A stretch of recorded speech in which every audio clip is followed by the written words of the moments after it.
What's up everyone, how are you all? Today we are back with another amazing Naruto story. What if Naruto was neglected for his siblings but became a true god? If you enjoy, then please like, share and do comments. And also check the description box to original creator of this beautiful creation. A deal struck. On a late October day, a crack of sunlight peered its way through a shade-covered window set within the stone walls of an imposing tower that stood at the center of a bustling village lit by the orange glow of a fall sun as it sank across the horizon. As that last trails of light pushed through the window, they fell upon a blond man relaxed in his chair facing a worn wooden desk, his body lax as he looked out towards his dimly lit office. As the light traveled across the worn wood of the desk, skipping over unopened scrolls and the discarded bits of quill and paper, it came to rest glinting slightly on a pair of china saucers and a photo that sat before them as if the frame itself was to enjoy their presence. Even as the light dimmed, the last vestiges of it glinted upon the frame, housing the image of an old smiling man staring out defiantly from the glass, holding a peace sign as he flashed his eternal smile to the blonde before him.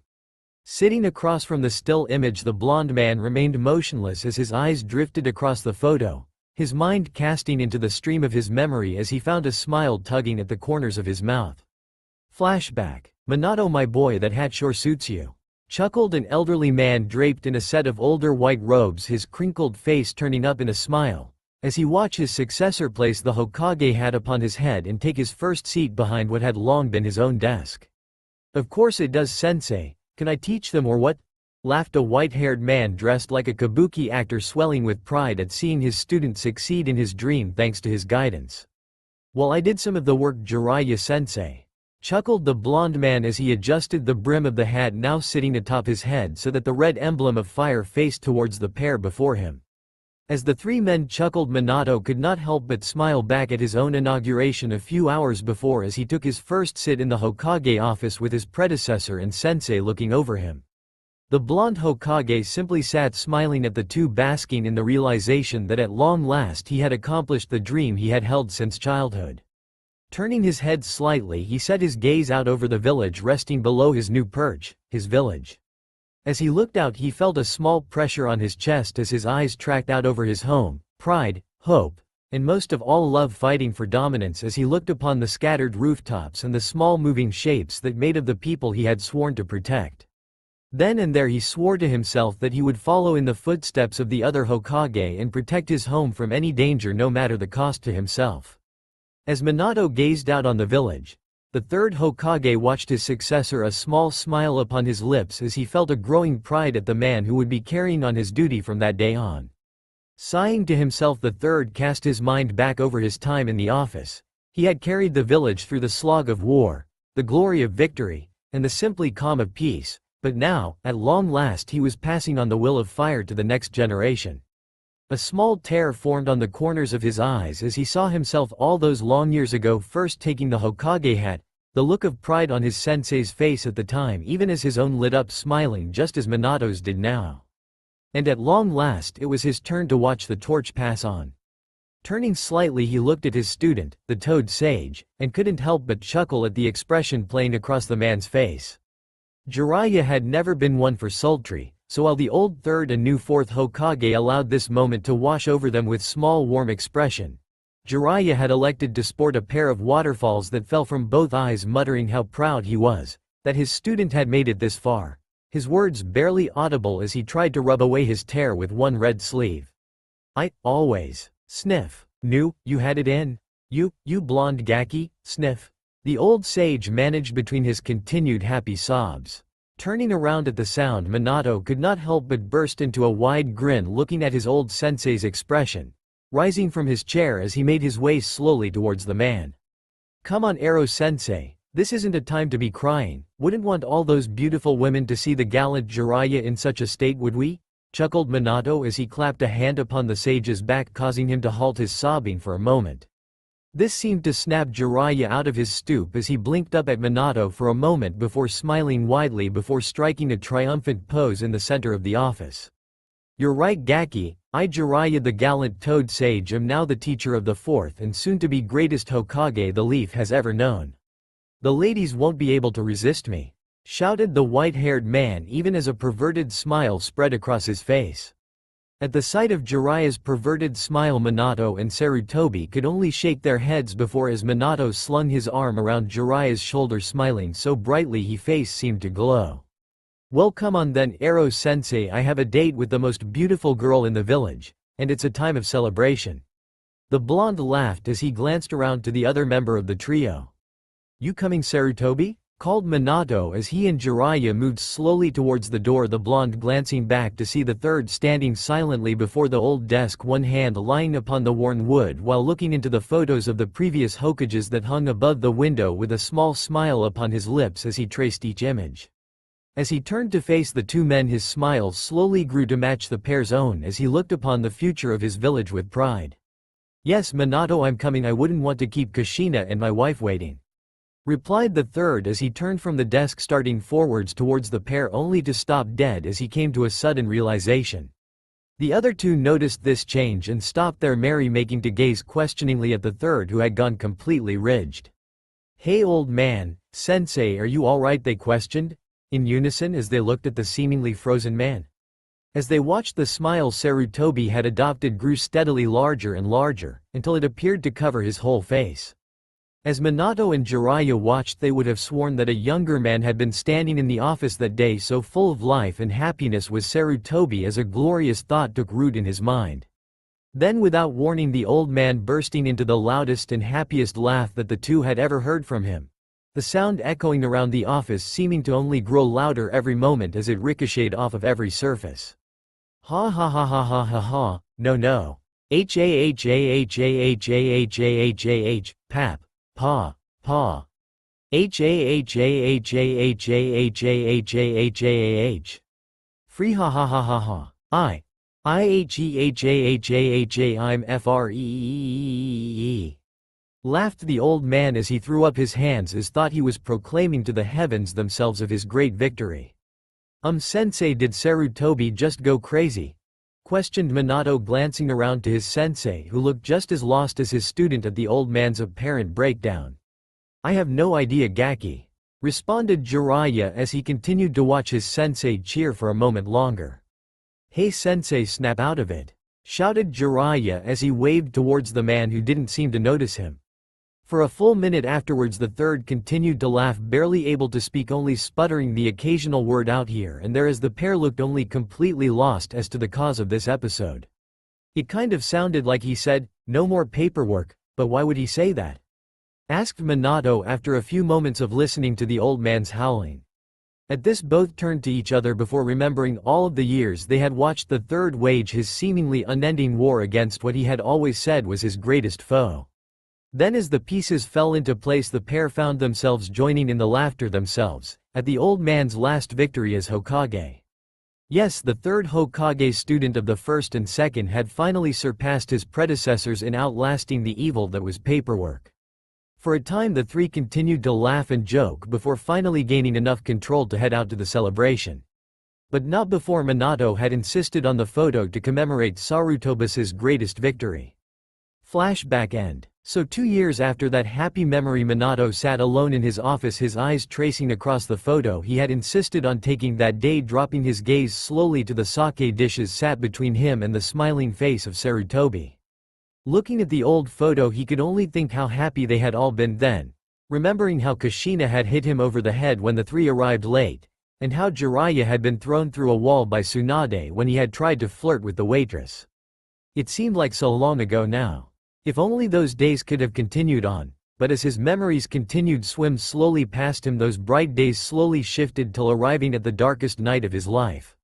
Flashback. That night under the mid-October moon, Minato found himself standing beside his wife within a hidden cave, lit only by the fiery illumination of touch light that they were using to safeguard the birth of their children. Covering the walls and table were a practical sea of seals meant to hold the beast that dwelt within the woman at bay as she gave life to the struggling forms still nestled within her belly. Though at the moment Kushina was quite intent on ridding herself of that particular burden. "Minato, I'm going to kill you for doing this to me," screamed Kushina as she continued to contract her face, grimacing as flashes of pain flashed across her sweating brow. "Come on honey, you're almost there, you'll be fine." whimpered Minato even as the bones in his hand cracked under the redhead's grip. His face turned up in worry at the sight of his wife in pain before him. "Don't you honey me Mr. Hokage. Ah, I better get all the ramen for this." She screamed out again as the contractions picked up, cutting her words off to be replaced by her labored breathing. The absurdity of the last comment causing Minato to momentarily sweat drop. Only his wife could be thinking of ramen at a time like this. However, before the blonde could give further thought to the matter, his attention was turned around as Sarutobi's wife moved forwards to help receive the first child that was slowly pushing out at that very moment. The birthing was longer than he would have thought possible as each child came one by one, but after what seemed like an eternity, Minato was looking down at three beautiful faces all scrunched up and crying. As he looked down at his newborn children, tears found themselves spilling from his eyes, as he waked over with the third's wife, holding the children up for Kushina to see. Her own face, still stretched with exhaustion, lit up in a beautiful smile as she gazed upon her children's small forms.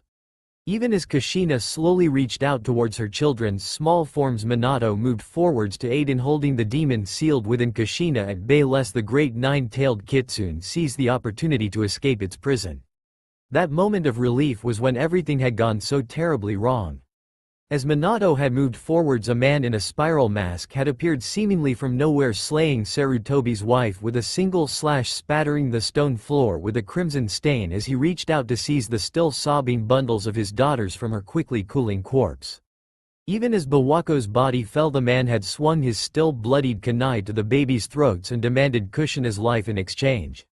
Minato had engaged the man in a desperate battle, and had managed to save his newborn children, but at a cost.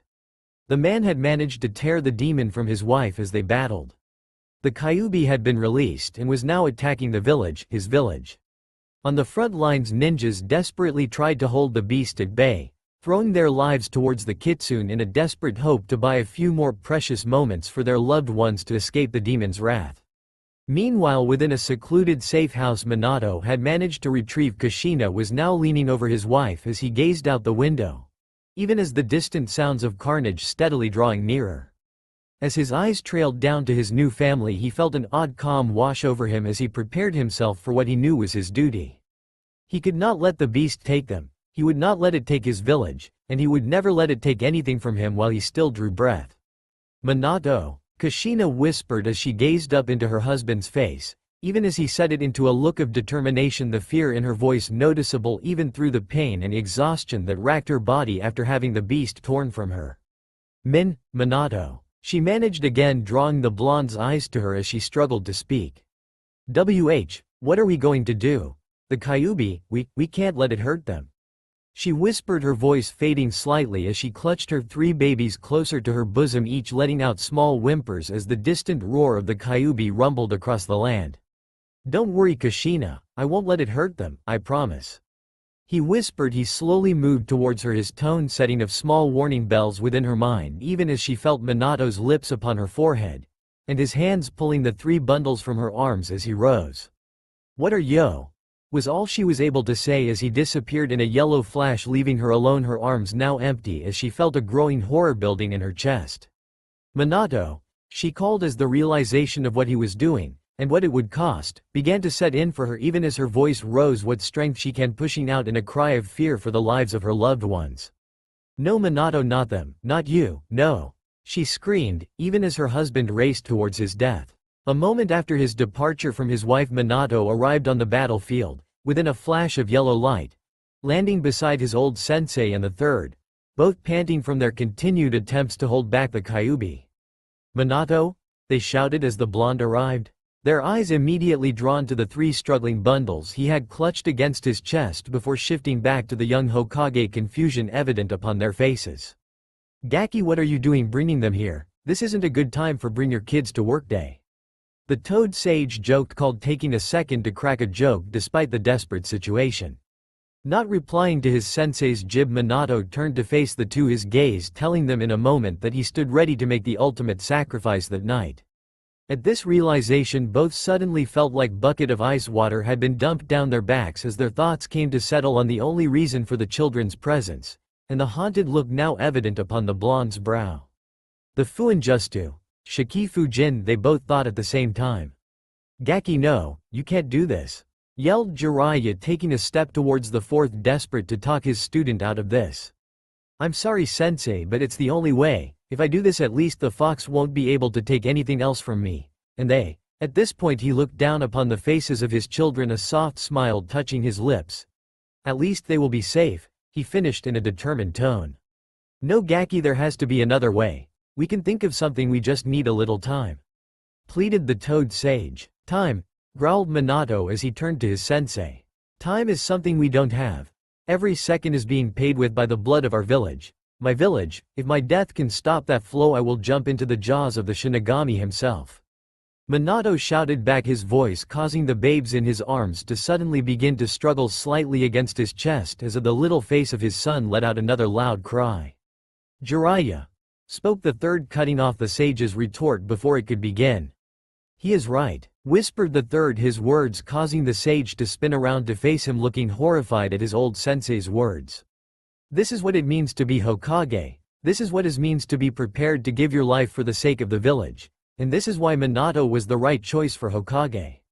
Continued the third as he slowly approached Minato, even as the roar of the Kyuubi drew steadily closer. "Bu, but sensei," managed the white-haired man as he watched the aged Hokage pass him by as he slowly moved to stand before Minato. As Sarutobi approached, Minato found his eyes drifting down to the crying face of his son as he raised one hand to lightly caress the boy's cheek in an attempt to quiet him, silently thanking the third for understanding what had to be done as he looked upon his children for what could be his last time. That moment, however, was all the aged man needed as he disappeared in a burst of speed, appearing behind the young Hokage, and with a swift chop to the neck, rendered him unconscious. Before Minato's body had reached the forest floor, Sarutobi had moved yet again, gathering the three children in his arms, and turned to his student, who looked on in shock. "Jiraiya!"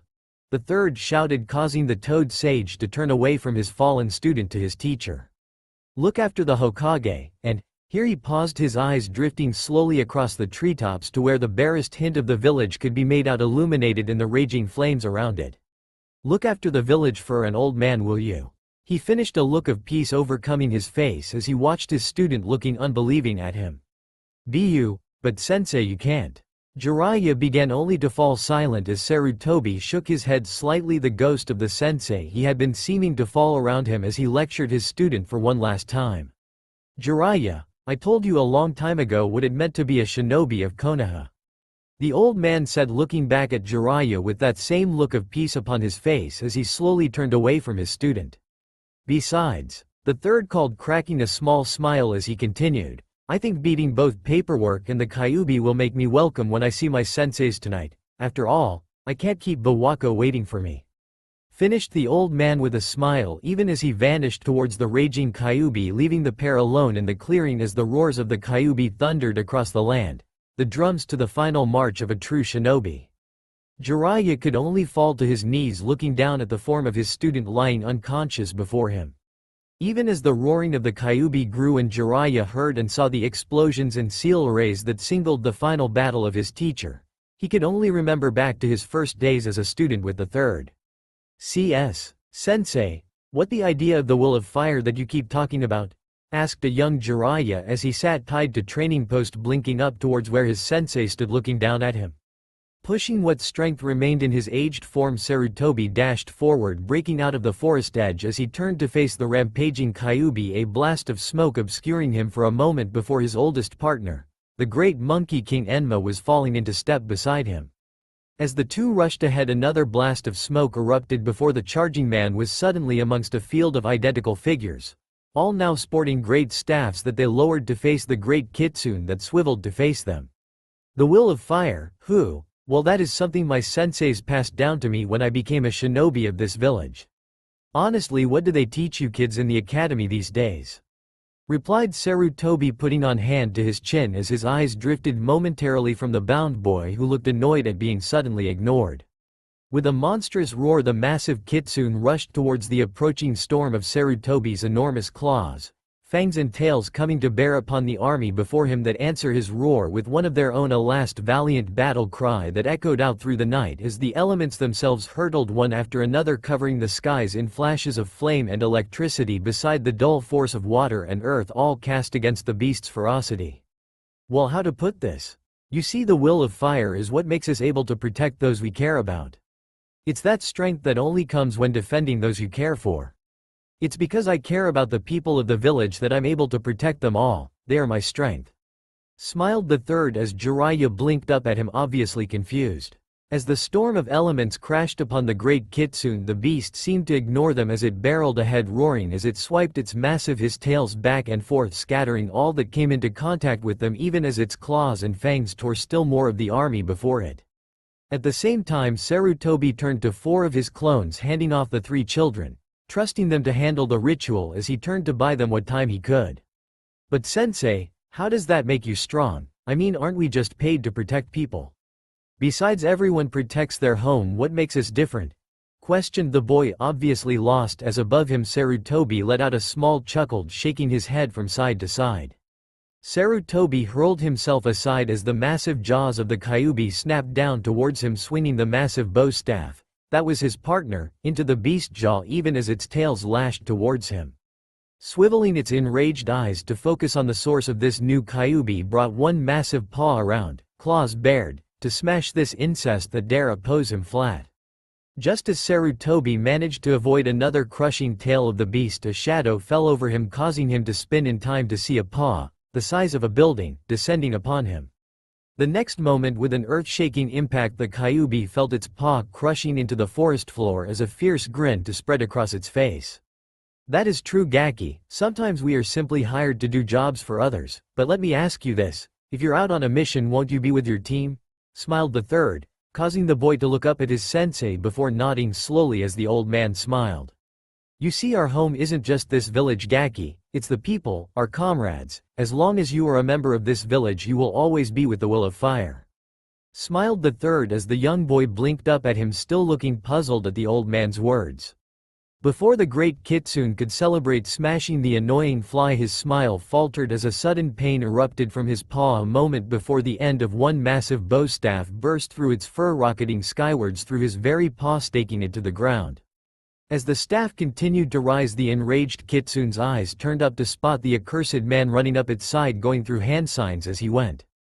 Upon becoming level with the Kyuubi's face, the man sprung from the pole towards the beast's face, even as it brought its other paw to swat the pole from its paw. You see, Jiraiya, as long as we have people to protect, we have the will of fire, and by protecting them they inherit that will and carry it to the next generation, so our flame will always be passed down. Smiled the old man. Itsutsu Ryu Arashite, bellowed the third as he became level with the kitsune's head, spitting out streams of earth, fire, wind, water, and thunder towards the beast. Each of the steams forming into a separate dragon which crashed into the beast, slamming it into the ground, even as those remaining shadow clones began to slam bow staffs through the beast's tails, desperate to hold it for even a moment longer. Meanwhile, across the field, the 4 clones had finished the preparations as the 3 children clung together on a small shrine, as around them the clones began flying through the hand signs to call forth the ritual. Filthy ape! Roared the Kyuubi as it struggled against its new bindings. You think you can hold me? Spat the kitsune as its tails began to rip the bow staffs away from its body, the remaining clones falling one by one as the beast freed itself. I burn you village to ash, and use its people to kindle the thirst of my vengeance, monkey! Roared the Kyuubi as it continued to surge forwards. However, the third was not listening to the beast. He had used the momentary opening to rush to the ceiling altar to complete the ritual. Skidding in front of the altar, he suddenly found his legs weakening as he fell to his knees, coughing up blood as he did. Guess this old body of mine just isn't going to be enough for much longer. Managed Sarutobi as he looked back to the Kyuubi even as it began to break free from its cage. As the clones finished their work, a sudden cold power radiated across the clearing as the Shinigami himself appeared, glowing faintly in all his horrible magnificence, dropping to hover slightly behind the aged Hokage. At the same moment, the seals around the altar began to glow, attracting the attention of the Kyuubi, and unbeknownst to those present, something else that looked on from the heavens. And even if we lose someone important to us, Their death sparks a light for others to protect those who care about one another. That is the will of fire. Finished the third as he looked down at his student who still didn't look convinced. As the kitsune watched, a ghostly hand suddenly emerged from the old man, plunging into his being as pain the likes of which he had never known slowly ripped him apart, his roars echoing out across the forest. As the broken parts of the Kyuubi were pulled towards the infants by the Shinigami, a swirling seal appeared on two of the children as each began to absorb the Kyuubi, the beast slowly drawn into each. Even as the last bits of the fox began to fade into the two little girls, Sarutobi noticed a small seal appearing on the only boy of the three, a seal he did not create. As his vision blurred, he saw a small tree-like tattoo appear for a moment on the boy's forehead, before fading. The time for wondering, however, was over. His time was over. Looking back towards the village, he could just make out the faces on the Hokage monument even as the light of his eyes began to fade. "So Jiraiya, does that make sense now?" asked Sarutobi as he bent to untie the boy from the training pole. And with a smile on his face, Sarutobi, the third Hokage, the professor god of shinobi, knelt down at the scene of his greatest victory, smiling towards the village he loved, and the faces of his masters he knew he had pleased. "I still don't quite get it," replied Jiraiya, a shrug causing his sensei to chuckle slightly to himself. "Well, that's okay Gaki, you'll understand someday," smiled the third CS. And as the kitsune slowly faded from sight, Jiraiya sat kneeling before his student, his eyes fixed upon the horizon where his sensei's final lesson had finally managed to pound its way through his thick skull, his mouth twitching up in a smile even as tears began to spill from his eyes at the knowledge of what this final lesson had cost his sensei. Flashback end. As Minato remembered that night, his thoughts turned to his own part, how he had awakened only in time to help find Sarutobi already dead, his children beside the man on an altar, two having the Shinigami's seal still glowing slightly upon them as the three had moved to hold tight to one another, trying to stay warm in the cool night air. Minato couldn't help but smile, remembering how Kushina had first burst into happy tears when he had returned with all three of their children, and then proceeded to beat him into the ground while crying, yelling about worrying her so much. He chuckled, remembering that following this Kushina had collapsed on him, crying into his shirt and telling him never to leave her like that again.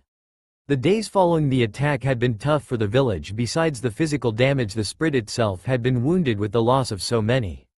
The dead were located and honored. A massive ceremony was held to honor both them and the third for their sacrifice to the village. Minato had announced to the council that his two daughters had become the new Jinchuriki for the Kyuubi, explaining the events of that night. While some were at first scared of the children, Minato's assurances finally won the council over, and his daughters were celebrated as heroes for helping the third to save them from the raging kitsune. Shaking himself from these memories, Minato's gaze slowly returned to the photo before him as he let out a small sigh.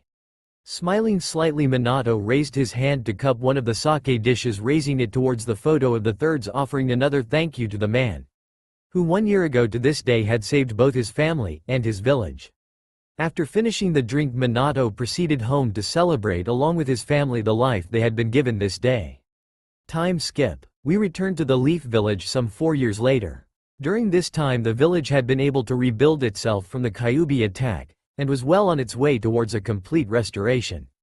The memories of that horrible night slowly fading into history as Konoha marched into its future. Meanwhile, in the Namikaze home, most of the family was happily preparing for dinner, or at least attempting to. Naruto Namikaze, the oldest and only son, was bouncing up and down in his chair, excited for his dad to get home, barely able to contain his excitement as he looked around the room as if expecting the man to pop out from under one of the chairs scattered around the large circular table that served as the centerpiece to the kitchen. The young child's grinning face was just like his mother's, but everything else was a complete mix of his parents'. His eyes were a blend of both the violet of his mother and the azure blue of his father, so that they carried a look not unlike a sea at sunset. Meanwhile, his hair had chosen a bright blonde mop just like his dad's. As he looked around, his blended eyes meet the bright blue of the second oldest child that stood opposite him. Naruto also bouncing around awaiting the return of their father, her blonde hair waving behind her pulled back into a single ponytail that draped down the side of her head, while her blue eyes darted around just as her brothers did, a wide smile playing across her whiskered face which carried the same smooth curves of her mother's, and her personality happened to be similar as well. As the two children continued to bounce excitedly, their matching red and white Uzumaki shirts waving around them, their constant movement drew the attention of the final child. Standing over by the skink, the youngest of the triplets, Minami, stood in stark contrast to the other two, starting with her fiery red hair that was drawn back so that it cascaded down her back, becoming two pigtails mirrored after her godmother Tsunade. Her eyes as well were different, carrying a deep red, almost brown color that gave her a powerful presence, exemplified by her slightly sharper face like that of her father. Unlike her two siblings, she was offering help to their mother, while every once in a while looking at her siblings with a sad little smile and a shake of her head, as though she was looking at much younger children instead of her older siblings. Meanwhile, the three's mother Kushina was currently standing over an oven working to get their dinner ready for when Minato arrived, a happy smile upon her lips as she listened to the excited chatter of her children. The previous Jinchuriki had not changed much over the past 5 years, still easily identified by her long red hair, her round happy face and warm violet eyes. Thanks to the timely arrival of Tsunade, she had recovered from the events 5 years ago, and had been able to look after her family ever since. At present she was dressed in a simply green and white dress that allowed for her protruding belly to be accommodated.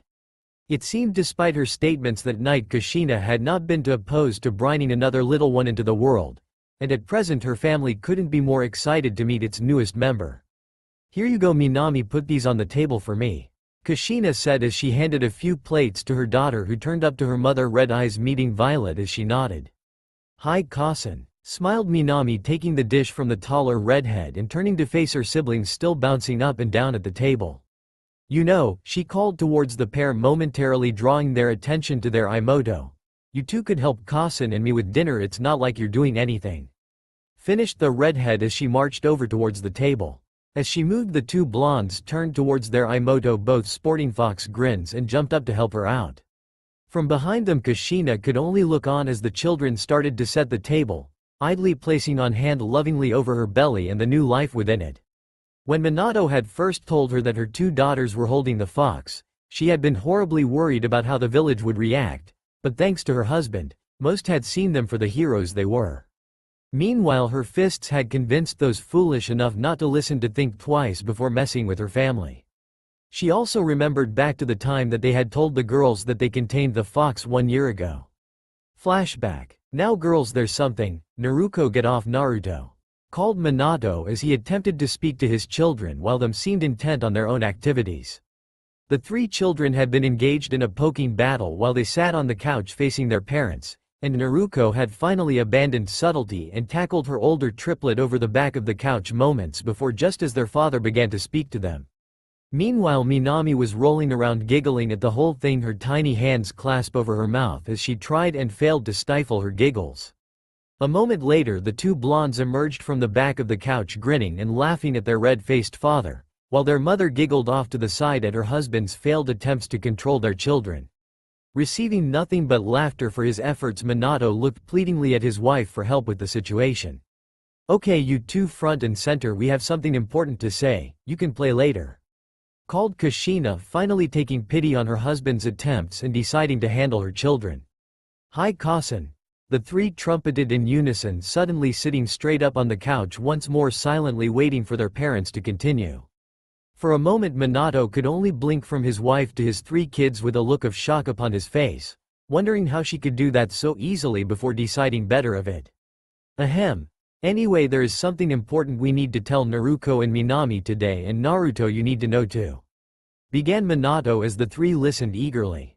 The two parents then proceeded to tell the three children how the Kyuubi had attacked, how the three had been taken to be sealed, and how Naruto and Minami become the next Jinchuriki of the Kyuubi, just like their mother before them. After they had finished their story, the pair of children sat silently looking between their parents', horror slowly creeping their faces. Seeing fear upon their daughters' faces, both Minato and Kushina started to assure the two girls that everything would be alright, but their son beat them to it. "So you two have a big fox in you tummies, that's so cool. How does that feel? Is it fuzzy? Where can I get one?" Naruto called excitedly, fired off question after question while poking both of his sisters' stomachs, unintentionally tickling them.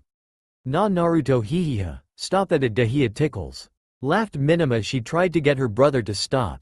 The tears that had begun to form out of fear, and sadness turning to happiness before she could even let them fall. Hihei Onichan hihihahe, no fair, stop that, laughed Naruko, who like her sister had her mind shift from sadness to happiness due to her brother's assault, her hands trying and failing to batter his away as he continued to poke at both of the girls, drawing fresh giggles from their lips. But why? You said you have a fox in your tummy, so I'm just petting him. Maybe he's ticklish too, smiled Naruto while continuing to play with the two sisters, each glancing at each other through their laughter before smiling back at their brother and tackling him to the floor, intent on paying him back, with cries of fox power, and for the fluffy one ringing out amongst the children's laughter. The serious discussion of the daughter's burden culminated in 3 children, 2 blonde and 1 redhead, rolling around before their parents laughing and playing, the fears of what they had learned banished before they be given life. Meanwhile, both Minato and Kushina looked on happily at their children, silently thanking their little maelstrom for protecting his sisters from their own doubts. Well, Kushina-chan, I don't think we have to worry about them feeling bad as long as Naruto is around, smiled Minato as Kushina nodded to him, her own thoughts, remembering the words of her predecessor Mito, and knowing that within this family they would always find the love they needed to hold strong to their burden. Flashback end. Just as Kushina allowed her memories to fade, Minato entered into the kitchen only to be bowled over by 2 blonde missiles that tackled him to the floor, with ear-to-ear smiles and cries of, "To-san." As she watched, Minato disentangled himself from the two with help from Minami, who always seemed the more adult of the trio, and helped her father to his feet. "Well, how my favorite family is today?" asked Minato as he walked over to Kushina, planting a kiss on her cheek as he did so. "Your family is fine, dear. We were all just getting dinner ready before the party tonight, isn't that right, kids?"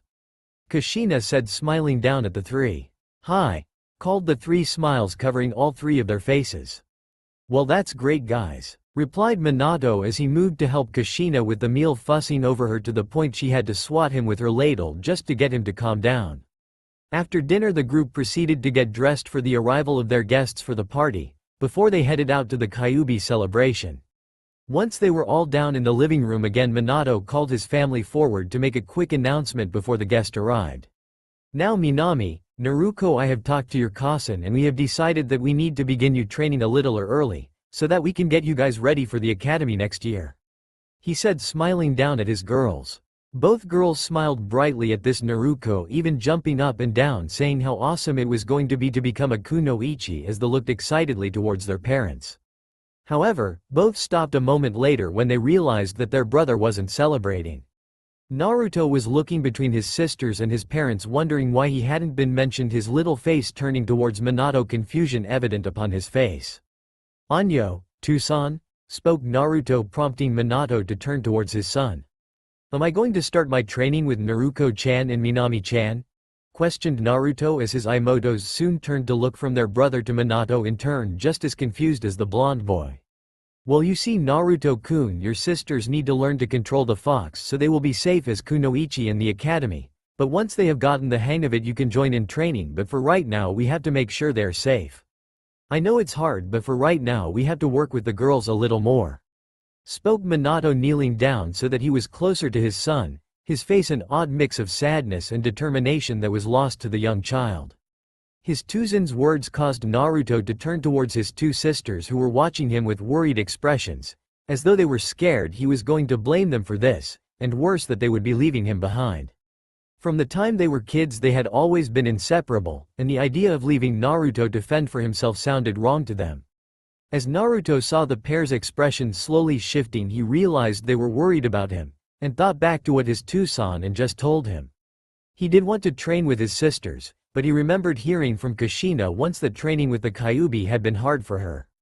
That must be what this was, so if he wanted his 2 sisters to be okay when they entered into the academy he'd have to wait a bit. Well, that was okay, wasn't it?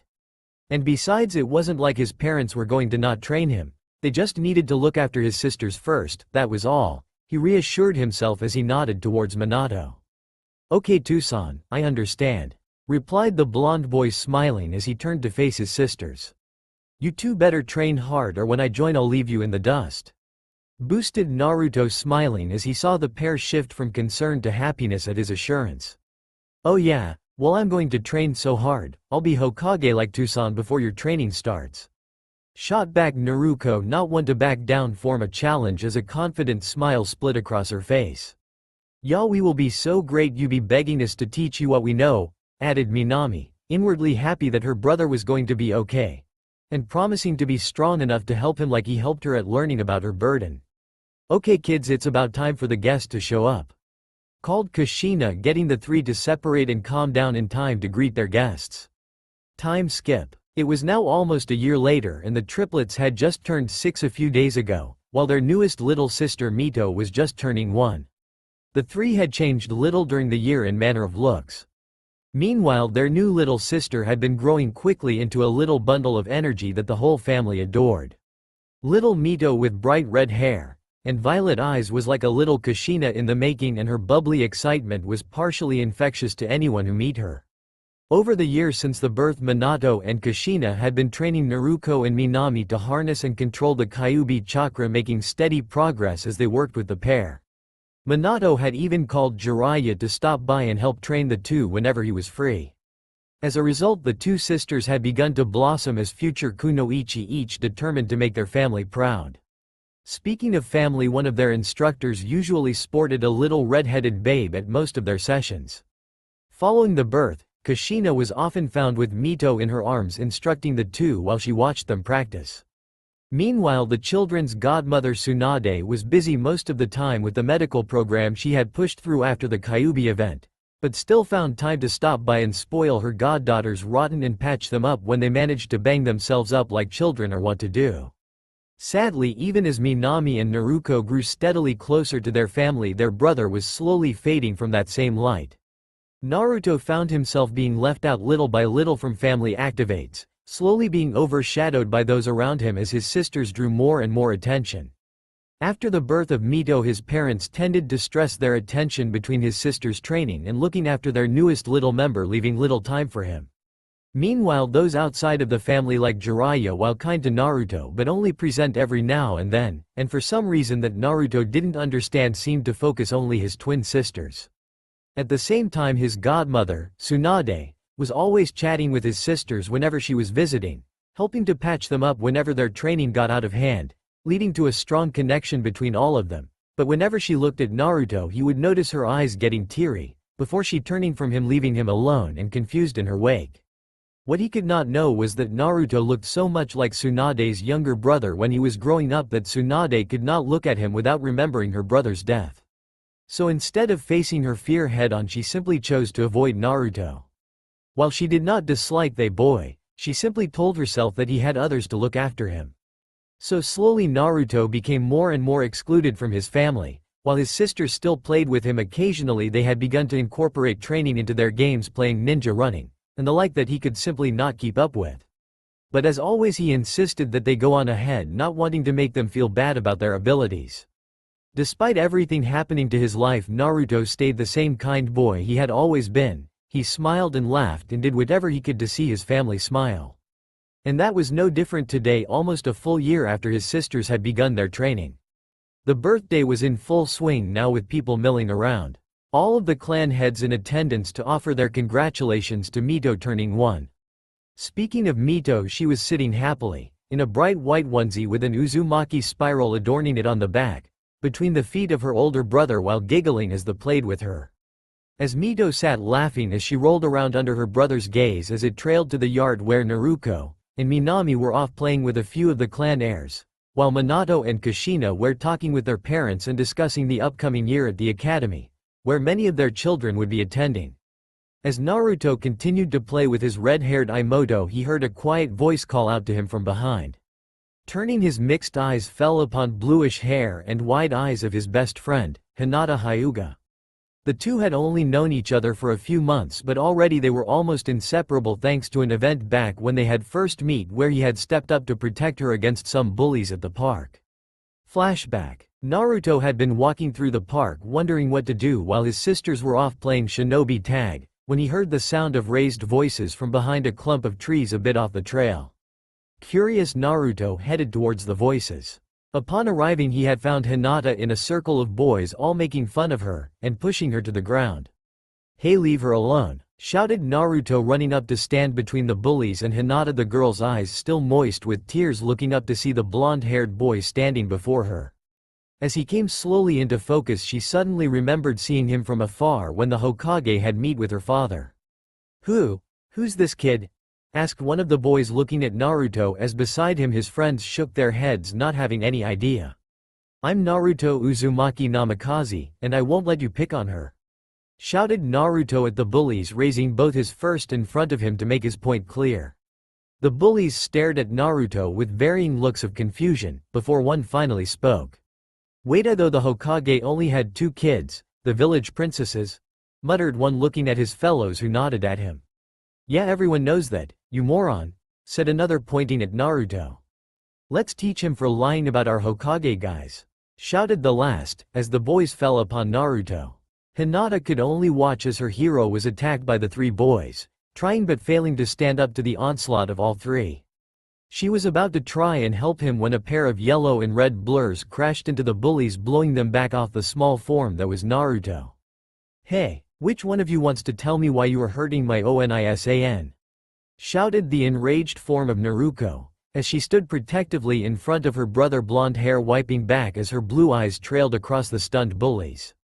"Never mind, Naruto, it doesn't matter what they say, they're still getting a butt kicking for hurting out Onisan," called Minima, cracking both her knuckles like her godmother often did whenever their godfather did something perverted, the 3 boys shivering as the pair advanced on them.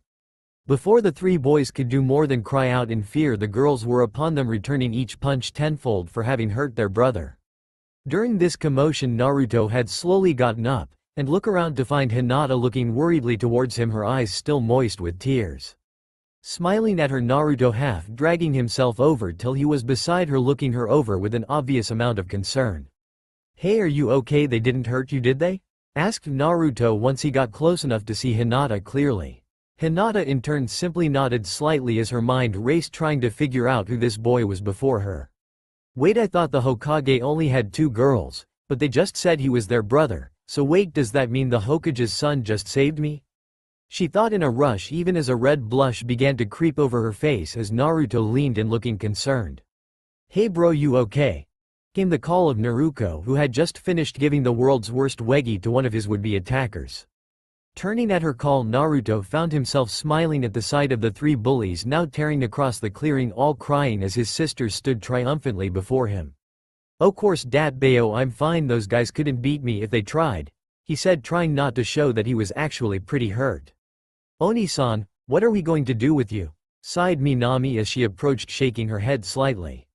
"You're not strong enough to protect yourself yet, try thinking before you act." She finished, looking a little sad at lecturing the boy for getting himself hurt. "I'm into strong, I'm going to be stronger than both of you. Just wait till we get into the academy and you'll see," Naruto replied, standing up and thrusting his fist into the air. "Baka," Minami said while putting her hand over her face. She knew her brother wanted to be strong, but the fact remained that he was only going to get himself hurt if he kept on going the way he was. She was also getting more and more annoyed with how he seemed unwilling to realize it. Why doesn't Oni-san see how far behind he is? I mean, he just keeps saying that Kasan and Tucson will train him soon, and he'll show us then. Oni-san has to learn how things work or he's going to get himself hurt," she thought as beside her Naruto had other ideas. No way bro, I'm going to be the best ever, and become Hokage, you don't need to worry, I'll always be here to protect my baby brother. And then I'll train you too, but only if you ask nicely," laughed Naruto as she smiled at her brother. Naruto responded to her jab by sticking his tongue out and telling her that he would be better than her in no time, and the two degraded into a small friendly argument while Hinata and Minami watched on. Flashback end. After that, Naruto had gotten to know Hinata slowly, the two becoming fast friends, playing when they could, and generally just enjoying each other's company. Each also learning the similarity they shared in their family. Like Naruto, Hinata seemed to have been slowly pushed away after the birth of her younger brother a little over a year back. The little boy Hanabi having become the center of attention within the Hyuga household, happy that he had emerged despite the worry surrounding the boy's cousin. Their mother had been sick for several months while carrying little Hanabi, but thanks to the presence of Tsunade she had pulled through, though the events surrounding the birth still resulted in her being bound to a wheelchair for the rest of her life. This on top of the new child severely hampered Hitomi's ability to look after her daughter, but if nothing else the Hyuga woman was stubborn to a fault and did what she could for her daughter even if it was just the two sitting in compound's gardens together. Hinata's father, however, was a bit of a different story. He had latched onto his son and had become more and more attentive to him, bragging about how he was going to raise him to be the greatest gentle fist user, even better than his brother's son Neji. Unfortunately for Hinata, she was born into a family where power and skill seemed destined to decide one's fate, the competition slowly growing throughout her family, making for a hard place for the innocent girl. But for now she was free from that as she smiled across at her friend and his Imoto. "Hello Naruto-kun," whispered Hinata as she approached the pair of namakazes, guiding her Ototo Hanabi as she did so. While Hinata took after her mother, Hanabi was a little Hiyashi in every regard, and walked with a sense of pride that made him an odd sight, only being 1-year-old himself. His stoic mask broke, however, when the little red-headed Mito walked over to him, smiling wildly into his stoic face. Before the little Hyuga could do more than look at this smiling redhead, Mito let out a happy giggle before throwing her blanket towards the boy's head, intent to drape him in it. Hanabi, seeing the blanket approach, tried to perform the spinning move he had seen Hyuga do to deflect things from hitting them, but sadly not understanding that only twirling wasn't going to save him as the blanket fell over him, winding its way around him so that he soon found himself wrapped up and on the floor, looking up at a giggling redhead who dropped down to start pushing playfully at the trapped boy. While the two 1-year-old had been having their tiff, Naruto and Hinata had begun talking about the academy, hoping they would both be in the same class when it started. And so on. This continued throughout the evening until at long last the guests had left and only the Namikaze family remained. As the parents tucked each of their children in for the night, Naruto sat waiting in bed for the chance to ask his parents the question that he had been waiting a full year to ask. When the two came in to wish him good night, they found Naruto bouncing up and down on the bed in restless excitement. "Now what has got you so excited?" asked Kushina, smiling down at her son as Naruto's excited eyes turned to her. "Well Kasan, now that Mito is one, does that mean I can join the training now, can I?" asked Naruto with stars in his eyes as he looked between his parents. At his question, Kushina felt a slight pang of guilt as she looked down at the smiling face of her son. She had only recently been able to get back up and start to help the girls with their training, and despite their improvement they were still not where both Minato and she wanted them to be before Naruto joined them. With Mito finally becoming old enough to not need her complete attention, she had hoped to move towards training the girls on a more hands-on approach to finish things up. Meanwhile, beside her, Minato was biting back his own guilt as flashes a choice he made assaulted him like so many hammering blows. He still had to help his girls prepare for the job they would have in the future. He knew that, and for that he also knew what he would have to sacrifice. But he had to make sure they were ready if everything he cared about was to be protected. "Besides, I went through the academy without help, so did Sensei. It's not like I'm leaving him to the wolves, and there will be time later, yeah, later," thought the man as he shook himself back to reality, looked down at his son. "Well," spoke Minato, drawing Naruto's attention to him, "I think it would be best for you to start up in academy studies before we start your training, son," spoke Minato as Kushina looked to him a little worried. But why?" asked Naruto, looking confused. "Well, you see son, the academy will be able to tell where you are good at, so that when you start with us, we will be able to teach you even faster, and we don't want you having trouble with both our training and the academy work," lied Minato, even as he felt the pang of guilt in knowing that he was misleading his child. But I thought I would get to be trained by you," whispered Naruto, looking sadly between his parents, feeling a horrible sinking feeling in his chest as the joy and excitement that had been building there tumbled away. "You will, Sochi, we'll be training you in no time, but we need to make sure we don't rush things," said Kushina, feeling tears on the corners of her eyes even as she saw the confusion on her son's face, as she too threw in the white lie she hated herself for using. Naruto for his part looked back and forth between his parents, feeling a multitude of questions springing to life within his head. Why can't they train me? I mean, they love me, right? And they train Naruto and Minami. Why am I being left out? Hey, why does mom look sad? I hate it when she looks like that. Stupid Naruto, of course they love you. Look, they are sad you don't like them looking after you. Baka, quick smile, show them you're okay. Wait, why? I mean, I am sad, maybe they should feel bad. No, I won't let them be sad, Datbeo. thought Naruto as he pushed back his confusion, forcing a smile onto his lips. Okay. He said happily, causing both parents to relax slightly. But when I know what I'm good at, you better be ready, because I'm going to show you that I'm the greatest shinobi ever, Datbayo. Cried the boy, his words causing both parents to let out a breath at this, relieved that Naruto seemed to be taking the idea okay. Soon they finished tucking him in and left to look after Mito, before turning in themselves.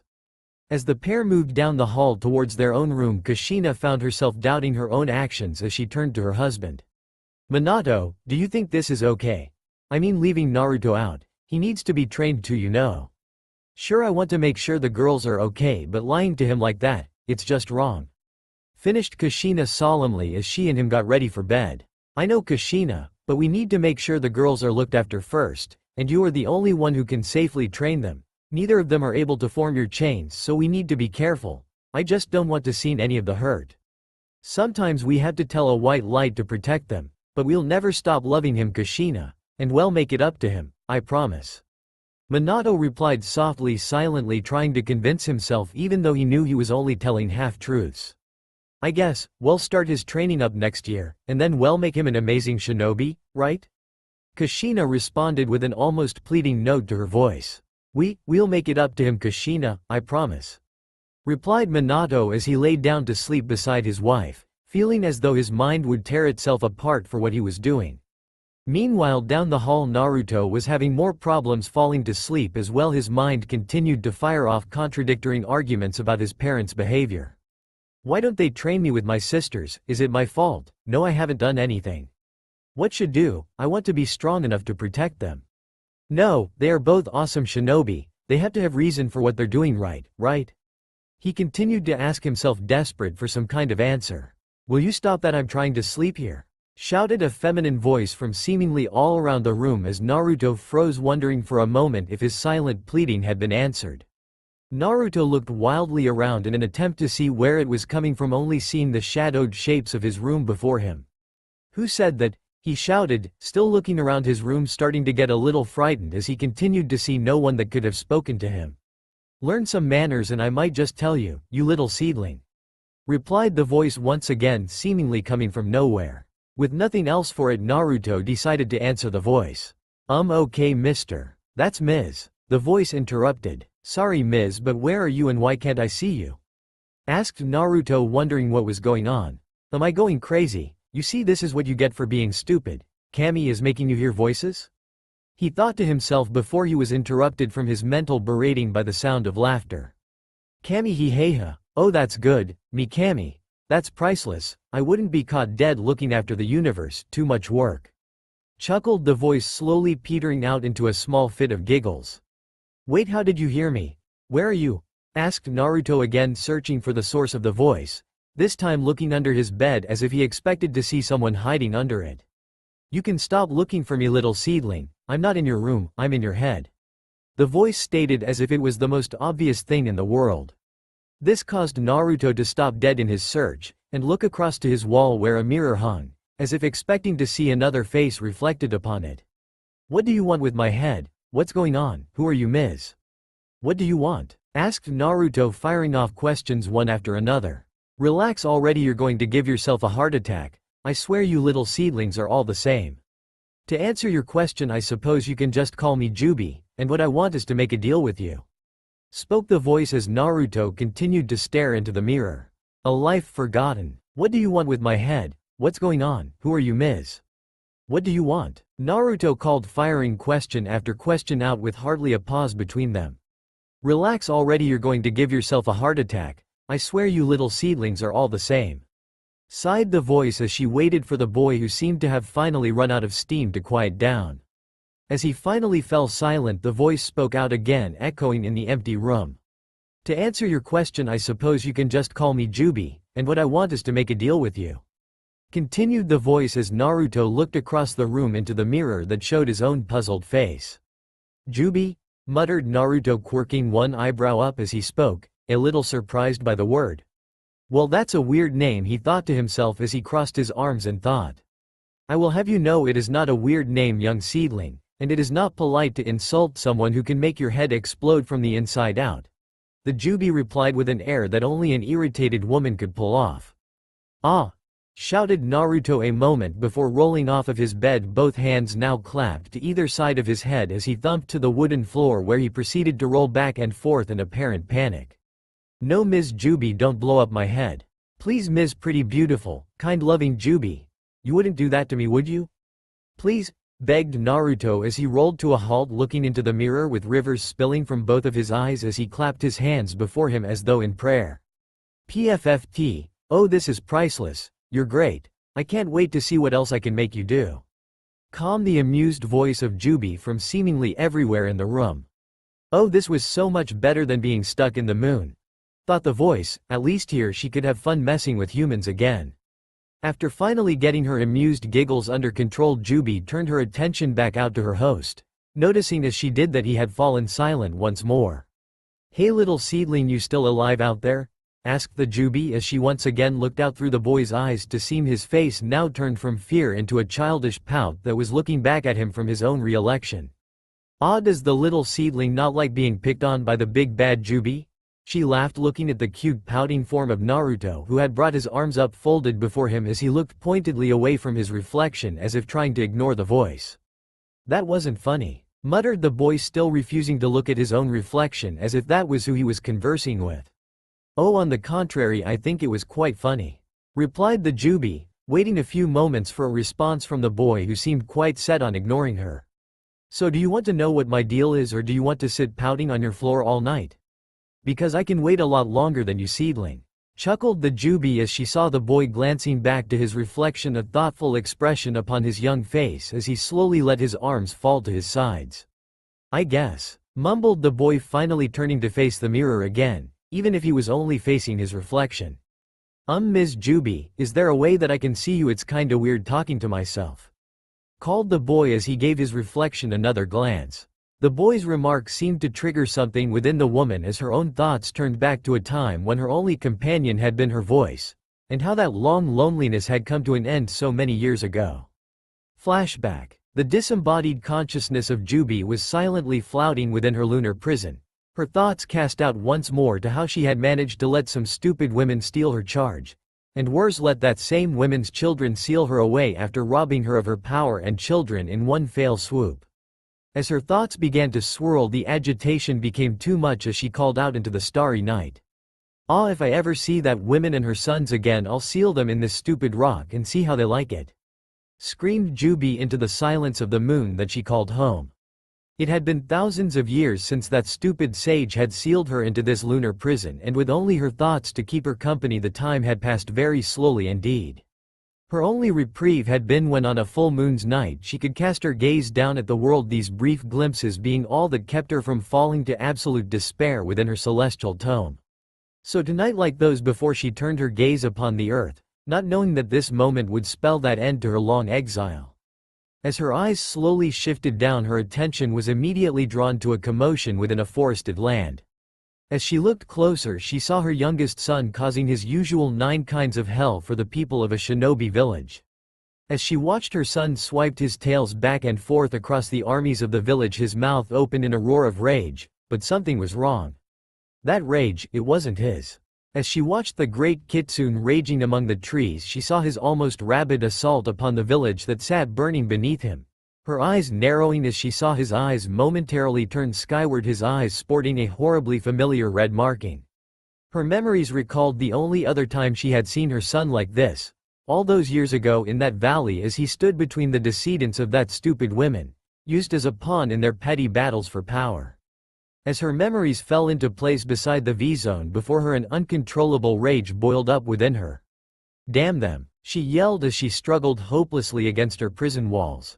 "It's not enough that they bind me here, but they have to continue to use my children in their stupid war," cried the woman as she looked down at her son's body paraded like a puppet to that family's tune. "Leave him alone, you bastards. When I get out of here, I swear I'm going to tear them limb from limb and scatter their ashes to the 4 winds so even Kami can't put their bodies back together." "Let him go," screamed the Jubi as below her son continued to rage. Even as she howled and struggled, her eyes noticed as an older figure charged along to attack her son. Unable to tear her eyes away, she watched the battle begin, the shinobi throwing everything he had in an attempt to halt her son's assault on the village. As the struggled, her eyes turned to a small sealing table which appeared behind the man, her attention now drawn to the 3 small bundles that lay upon it. Turning her attention back to the battle, she watched as one of the attacking figures split from the fight, turning to run towards the table, as the seals around it began to glow, eliminating the night sky around it. Then he appeared, the one she had long ago known, the brother of her lord, the lord she had failed so long ago. "No, it can't be," whispered Jubi, her tone speaking of the disbelief currently running through her as she gazed upon the figure who had emerged from behind the old shinobi. But there he was, the Shinigami himself, in all of his terrible glory, his hollowed mask looking down across the bundles before him before turning to look up upon the great Kitsune.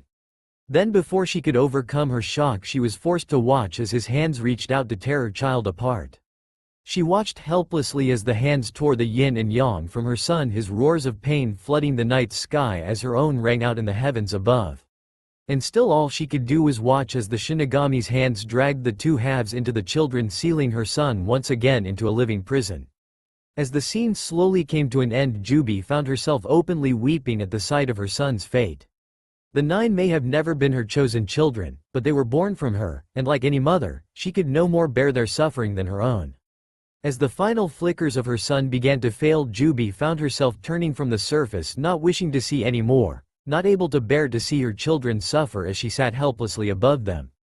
Then just as her eyes slowly turned away from the lands below, a gentle pressure caught her, as though a hand had reached up to halt her from looking away. As she turned towards that feeling, her eyes found themselves moving down towards the table beside which the Shinigami still stood, looking up towards the moon right into her eyes. As the pair's eyes meet, the Shinigami slowly inclining its head towards the final bundle upon the table. Watching, Jubi saw the skeletal hand of the figure moving to trace a small seal upon the boy's brow, her symbol, as he looked back to her as if to tell her that it was waiting.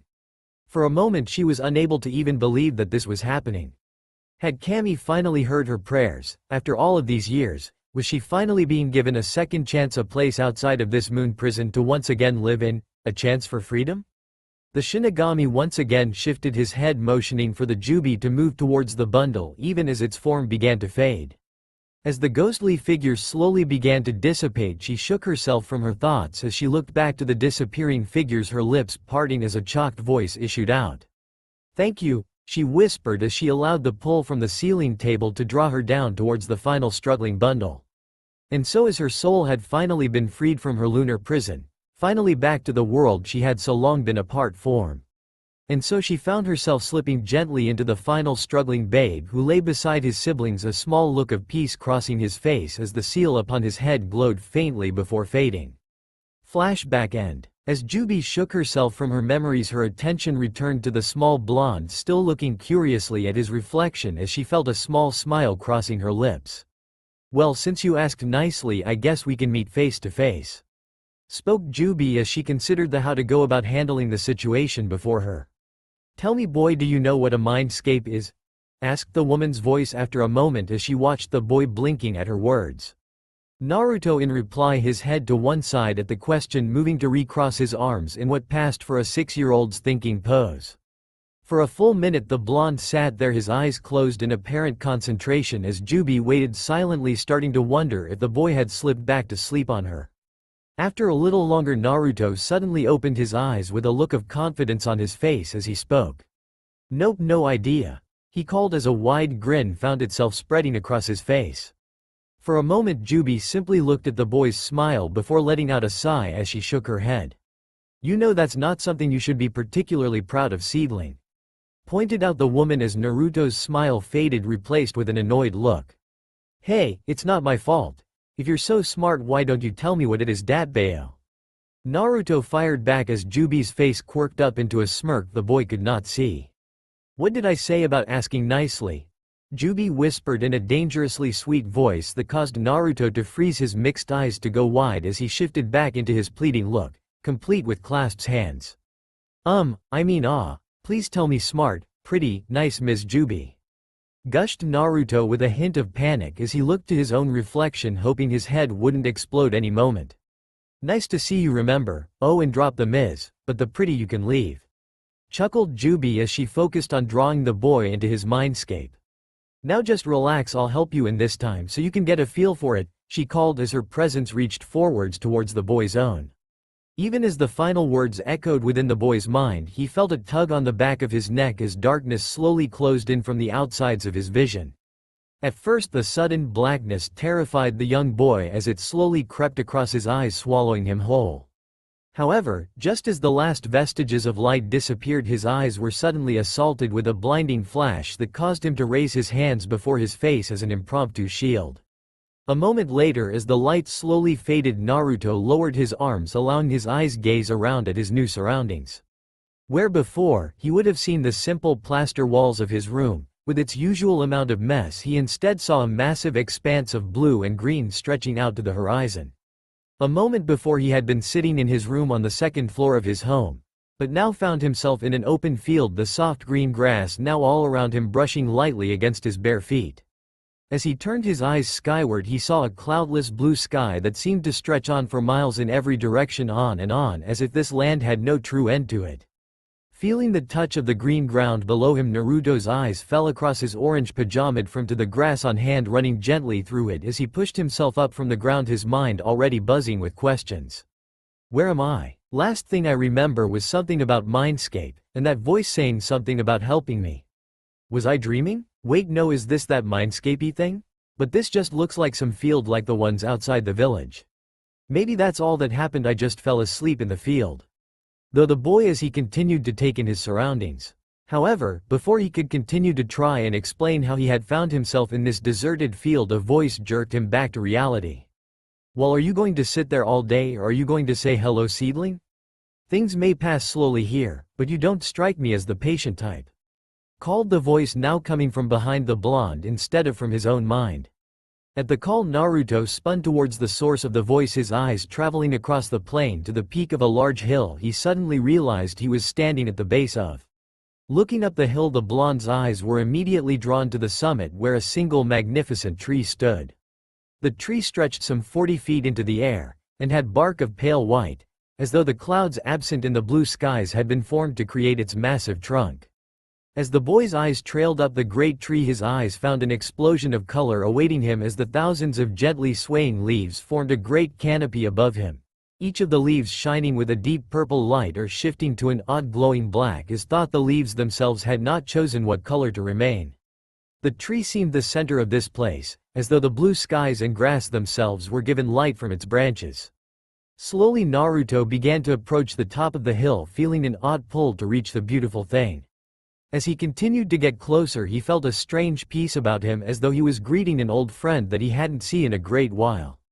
Soon he reached the summit and stood before the tree, a rather disconcerting thought popping into his head as he looked up at the massive tree. Great, I'm talking to a giant purple tree. Oh, that's just great. This is what I get for eating all that ramen. Minami was right, it's rotted my brain. Stupid delicious ramen, thought the boy as he extended one hand towards the bark of the tree, curious to see if it felt as soft as it looked. I wouldn't do that if I were you, little seedling. At least not until we have our talk. Oh, and I'm not just some talking tree. Called the familiar voice, now coming from directly above the boy. The sudden voice caught Naruto off guard as he jumped slightly back from the tree, looking back and forth for the source of the voice before a small giggle drew his attention up into the softly shifting purple canopy. That's right, I'm up here, seedling. Called the voice once again, a small smile almost visible in the words alone. Looking up, Naruto's eyes fell upon the outline of a figure he could barely see against the tree, his eyes squinting to get a better look. As if in answer to his desire, the figure began to descend slowly from above one of the branches, bending to accommodate its passenger as the pair moved steadily towards the blonde boy. As the branch came closer, the figure sitting upon it slowly came into clearer focus. She sat gracefully upon the branch, one hand draped lightly over her lap while the other held the side of her living transport figures draped lightly over the silken branch. Her hair was the same shade of purple as the leaves of the tree and seemed to glow with the same simple radiance as the tree as it fell about her shoulders, waving gently as she gazed down upon the boy. Her skin was porcelain white like the bark of the tree itself, covered in a simple kimono that lay upon her, adorned with the pattern that mirrored the falling of leaves. Despite the simplicity of the dress, it somehow seemed to only intensify her beauty as it curved gracefully around her form, accenting her beauty and strength in equal proportions. However, despite this staggering image, what drew Naruto's focus was the woman's face. The gentile heart-shaped curved set between the waves of her purple hair turned towards him as a smile played across her lips. But even this was not where the boy's gaze sat. His gaze fell only upon her eyes, her unearthly eyes. They glowed pure black, as though one were looking into a night sky that had yet to give forth any stars. Yet they were somehow welcoming, like some great expanse that was begging to be explored, the warm glow seeking to embrace one just as night would come to embrace day in the endless dance of the heavens. "Well, my little seedling, what do you think? Not too bad for a woman that has been trapped in the moon for the last 1,000 years. Called Jubi, as the branch finished its decent settling before Naruto as Jubi rose slowly from it, her bare feet alighting upon the grass as she looked down at the boy who now came only to her waist. "Wow," whispered Naruto as he looked at this woman, lost for words at the woman who had literally just descended from on high. All he could do was look at her in silence for a few moments as he took in her image, noticing the small smile upon her lips growing into a slightly amused expression as her eyes crinkled near their edges. "I know I'm amazing, seedling, but if you're just going to stare at me all night, then I'm afraid we won't get much accomplished," giggled Jubi as she brought one of her hands up to push a few stands from before her face as Naruto seemed to shake himself out of his stupor. Sorry, it's just I've never seen anyone with eyes like that before," said Naruto, looking down at his feet in an attempt to hide the blush at being caught just staring at the beautiful woman. I suppose you haven't, at that. No one has seen my eyes since Kami himself sent me down to your world to guard his fruit upon my branches. Well, that stupid woman and her sons saw them too, but I don't like to count them," remarked Jubi as she adopting a simple thinking position, one hand raised to tap ideally at her smooth chin. "Who?" asked Naruto, turning his head on his side and once again adopting a confused expression as he looked at the woman before him. "Fruit, Kami. What are you talking about, pretty Jubi?" asked Naruto, remembering to add the little tick to the woman's name, drawing a small smile to her lips as she looked down at him. "I guess I'm laying a bit too much on you at the moment. This is our first meeting after all. Let's start over," said Jubi as she bowed slightly, as a lady of the court might, her eyes never leaving the boy before her. "My name is Josei no Jubi Suri, but you may call me Jubi. I am a warrior of the heavens, and have been imprisoned in the moons for the past 1,000 years. You may also know me as the mother to those you call the tailed beasts," finished the woman as she rose, Naruto blinking up at her for a moment before rushing to bow as well. Oh right, well, I'm Naruto Uzumaki Namikaze, son of the 4th Hokage and soon-to-be greatest ninja of Konohagakure Datbeo," he said, glancing up to Jubi, who reached out to pat his blonde head, slightly nodding down at him. "Well, it's nice to finally meet you, Naruto. We'll have to work on your matters later, but for now let's get to why you're here," spoke the woman as she moved over to rest herself against the tree. Naruto soon moved after her, settling himself before her so that he was looking up into her face as she fixed him with those blackened eyes of her again. Josei no Jubi Sura," started Naruto as Jubi let out a small chuckle, waving him off. "I told you, seedling, just Jubi. I never liked the whole title anyway," called the woman as Naruto nodded, smiling as he looked around himself again. "Okay, up Jubi, where are we?" asked the blonde as Jubi looked around them at the open field with a small nod. "Well, this is a place is in your mind, Naruto.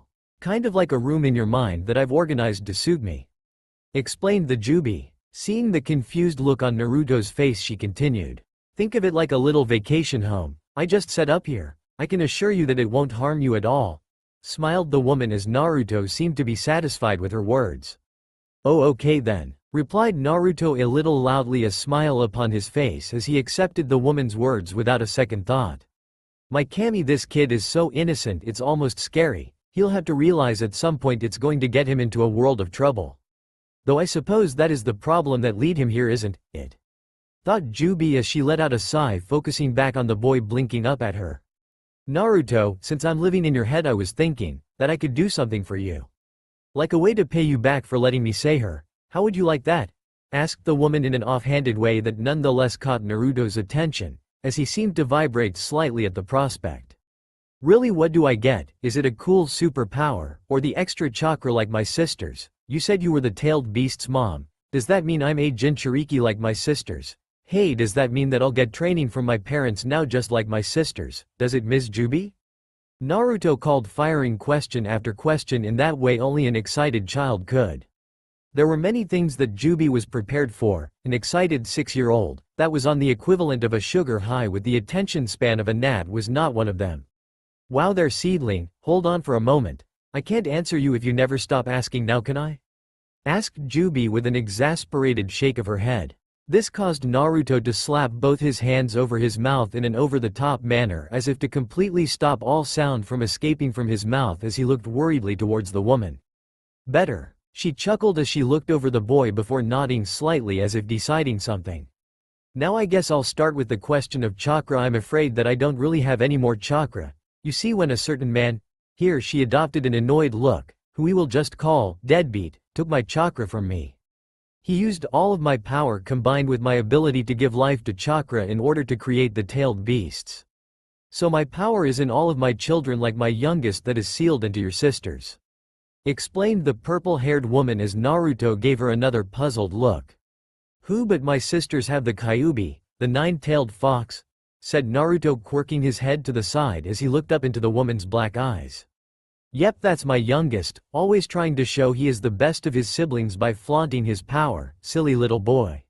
She said more to herself than to the boy, shaking her head slightly as she spoke. Anyway, the point is that I'm afraid I don't have any chakra to give you. But you are still a Jinchuriki, just not like your sisters. She finished her words, causing the boy before her to deflate slightly at her words. For a moment Naruto felt the happiness that had slowly been growing within him faltered as his hopes of being like his sisters were dashed. That doesn't mean I can't do anything for you on the superpowers, though. Added Jubi, hoping to get the boy's spirits back up.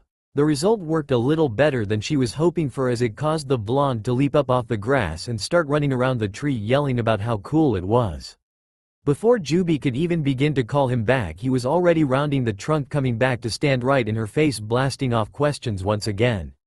Really, that's awesome. What kind of powers? Will I be able to fly? That will be awesome. Or maybe I will be able to get some cool ability like a bloodline. Like some of the clans. Tell me, Jubi, please. What is it? PPPPLLLLLLEASSSEE. He asked, falling to his knees and looking at her with stars in her eyes, his little face showing so much excitement that Jubi found herself smiling despite her slightly annoyance at the boy's performance. Drawing in a deep breath, Jubi set her face into a stern look as she gazed across at the boy, who seemed to freeze at her gaze. Okay Naruto, we can't keep doing this song and dance all night. If you want me to help you will sit there and listen to what I have to say, or I can just let your head explode. Stated the pale-skinned woman as Naruto froze before nodding hurriedly. Yes, Jubi-sensei, called Naruto, falling back and sitting excitedly before her, rocking slightly back and forth as he smiled up at her. Good, now I'm afraid I don't have a magic wand to wave to give you superpowers. But what I can do is give you the training so that you can use my abilities with your own chakra. Started the woman as Naruto nodded excitedly at her words. Now before I get any farther, this would require you going through a long time of training, and it would require us to leave the village for a while, continued Jubi as Naruto blinked up at her. How long are we talking about? Asked the boy, watching as Jubi took a moment to think before replying. I would have to say at least 10 years to get the whole training done, but if you work hard maybe just 8. What? 10 years? Are you crazy? I can't leave for 10 years. What about my family, my friends? What about my parents? They are going to start my training in a year. I can't just leave. Shouted Naruto as he pushed himself to his feet, looking down at the woman who watched him, a small frown upon her lips. Poor boy, he is so worried about others that he is going to stunt his own growth just to make them feel better. And he's just stubborn enough not to care. Gah, what am I going to do now? Thought the woman, even as Naruto crossed his arm, fixing her with a determined look. I'm not leaving my family. My Tucson and Kasan are going to train me to be an amazing shinobi, and then I'll protect everyone. Called Naruto as Jubi fixed him with a sad look upon her brow. Naruto, if you keep waiting for everything to work out, you're going to end up left behind, and me along with you. I'm trying to help you, but you need to be selfish this once. Replied Jubi, fighting to keep her own voice steady as she slowly rose to her feet so that she towered over Naruto, who looked stubbornly back at her. So what do you care? They are my family. They care and love me. What makes you think you know what's better for me than them? Called Naruto, now feeling slightly scared as his own worried found themselves now being directed towards the woman before him. It's not a matter of love, you baka. You want to be a shinobi, well, you need to be ready. I have seen hundreds of kids like you go out to save everyone and only end up losing their own life as a result. She called flashes of her own battles rushing through her mind as she recalled those times such ideals had led her to fail in her mission, to caring to sacrifice the innocent to capture that hated woman. I can't. Jubi whispered as the fight left her, allowing her to slowly slip back to her sitting position, looking sadly up at Naruto, her lifetime alone crashing upon her as she gazed at another who risked the same suffering. I can't let you sacrifice yourself for them. I can't watch helpless while those I have come to care about are taken from me.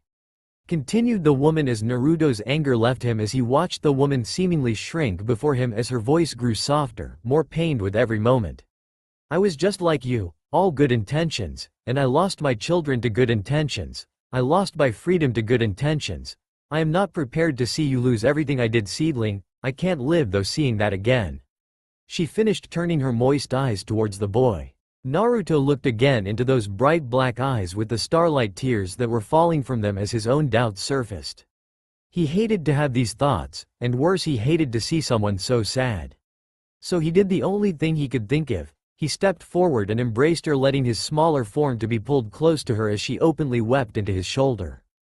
It took a few moments for Jubi to regain her composure, and a little longer for Naruto to step back and allow her to right herself, rising to sit upon her branch once more, the small moist trails upon her cheeks still staining her beautiful face. I'm sorry I made you cry, Jubi, whispered the boy, looking into her face as he saw Jubi shaking her head slightly. No, Naruto, I'm sorry. I guess you are just like me after all, a couple of bakas. Smiled Jubi slightly as Naruto gave a small nod. Hi, two of a kind. Smiled Naruto, remembering one of the few phrases he had picked up from his godmother over the years. At his words, Jubi suddenly froze as her face slowly shifted into a smile as she looked back to the blonde boy before her. Well, maybe you aren't a baka after all, seedlings. I think you might have given me an idea how we can both win, she finished as Naruto gave her a puzzled look as she began to explain her plan to him. That night a decision was made that would rock the foundations of the shinobi world to their core, and from the hope of two bakas the world itself would find itself forever changed. Time skip. 2 years after that fateful night, within a simple classroom within the Shinobi Academy, a group of potential shinobi and kunoichi sat listening with varying amounts of attention to the words of a man who stood before them, marking off notes on a wide blackboard. However, most were too distracted to listen as an odd little mantra permeated the entire classroom, drawing several eyes as the steady beat continued. Board, thud, board, thud, board, thud, board, thud, board, thud. Continued the steady beat, drawing more and more eyes as it continued. The source of this mantra being a particular orange-clad, blonde-haired boy who sat in the back of the room, where he was banging his head against his desk while droning on and on like some broken metronome.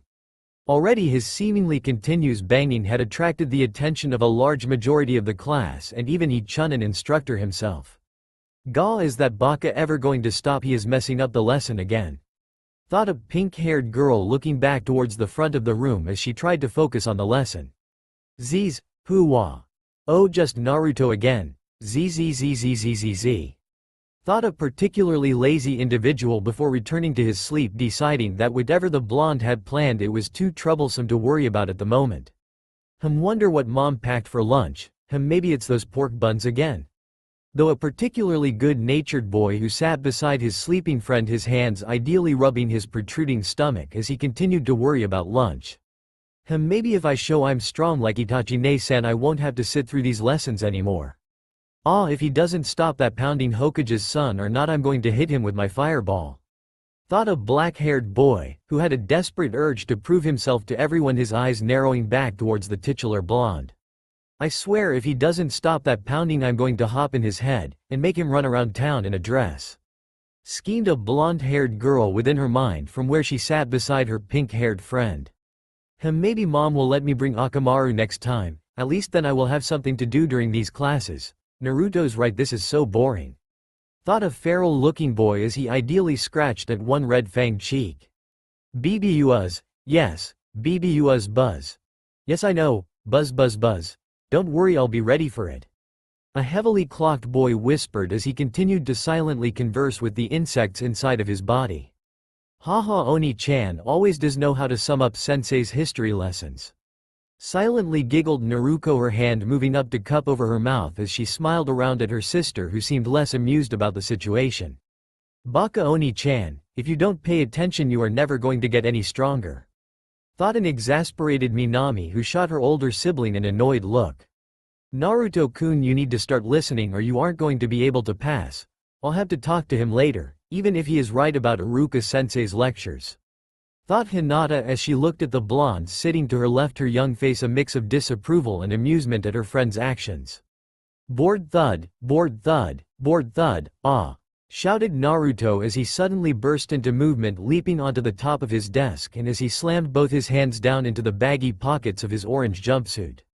Every person in the class except for one particular sleeper now turned their attention towards the boy as he made his declaration. Boredom must die, die I say death to boredom, roared the blonde as his hands re-emerged from his pockets, an almost manic smile now plastered across his face. As everyone's eyes saw that smile, a feeling of dread fell over them so that they almost failed to notice the two bright orange objects that Naruto had grasped in his hands. A split second later both objects were loosed into the middle of the room, followed by a loud bang, and an ensuing river of orange in every direction. A moment after the blast the whole classroom found itself dripping in orange paint save for a few interesting exceptions. While most of the class had reacted by diving under their desks, at the sight of the orange projectiles, or in the case of one red head pulled under by her sister, there were two exceptions. The first being Iruka, who had been heading up the stairs towards the blonde at the time, and as a result was at ground zero, making him look as though he had stepped on an orange landmine, his whole form now dripping in a blanket of neon paint. The other victim was one, no longer sleeping, individual who was now plastered against the back wall of the classroom, slowly slipping down the wall even as he muttered to himself something about troublesome blondes. Naruto Uzumaki Namikaze, shouted Iruka as he cleaned the paint from his eyes and cast his gaze around the room. However, Naruto was nowhere to be seen, only an open window and the distant sound of laughter to mark his escape. Naruto! Bellowed Iruka as he leapt out of the window after the blonde, the pair soon hurtling into the village as the remainder of the students watched them go. What the heck, why does he do stuff like this? Roared Sakura as she attempted to shake the orange paint from her book's casing, annoyed looks around the destroyed classroom. Yeah, I mean, why can't he be more like you, Minami? Even Naruto never causes this kind of trouble. Added Ino, looking across to where the sisters were emerging from below their desk. Hey, what is that supposed to mean, Ino? Fired off Naruto as Minami let out a sigh, shaking her head towards her sister. Relax Naruto, Ino didn't mean anything by it, muttered Minami as she surveyed the damage to the classroom. Who cares, that was awesome. Best history lesson ever, laughed Kiba from the back of the room, bearing a toothy smile as he looked down at the class.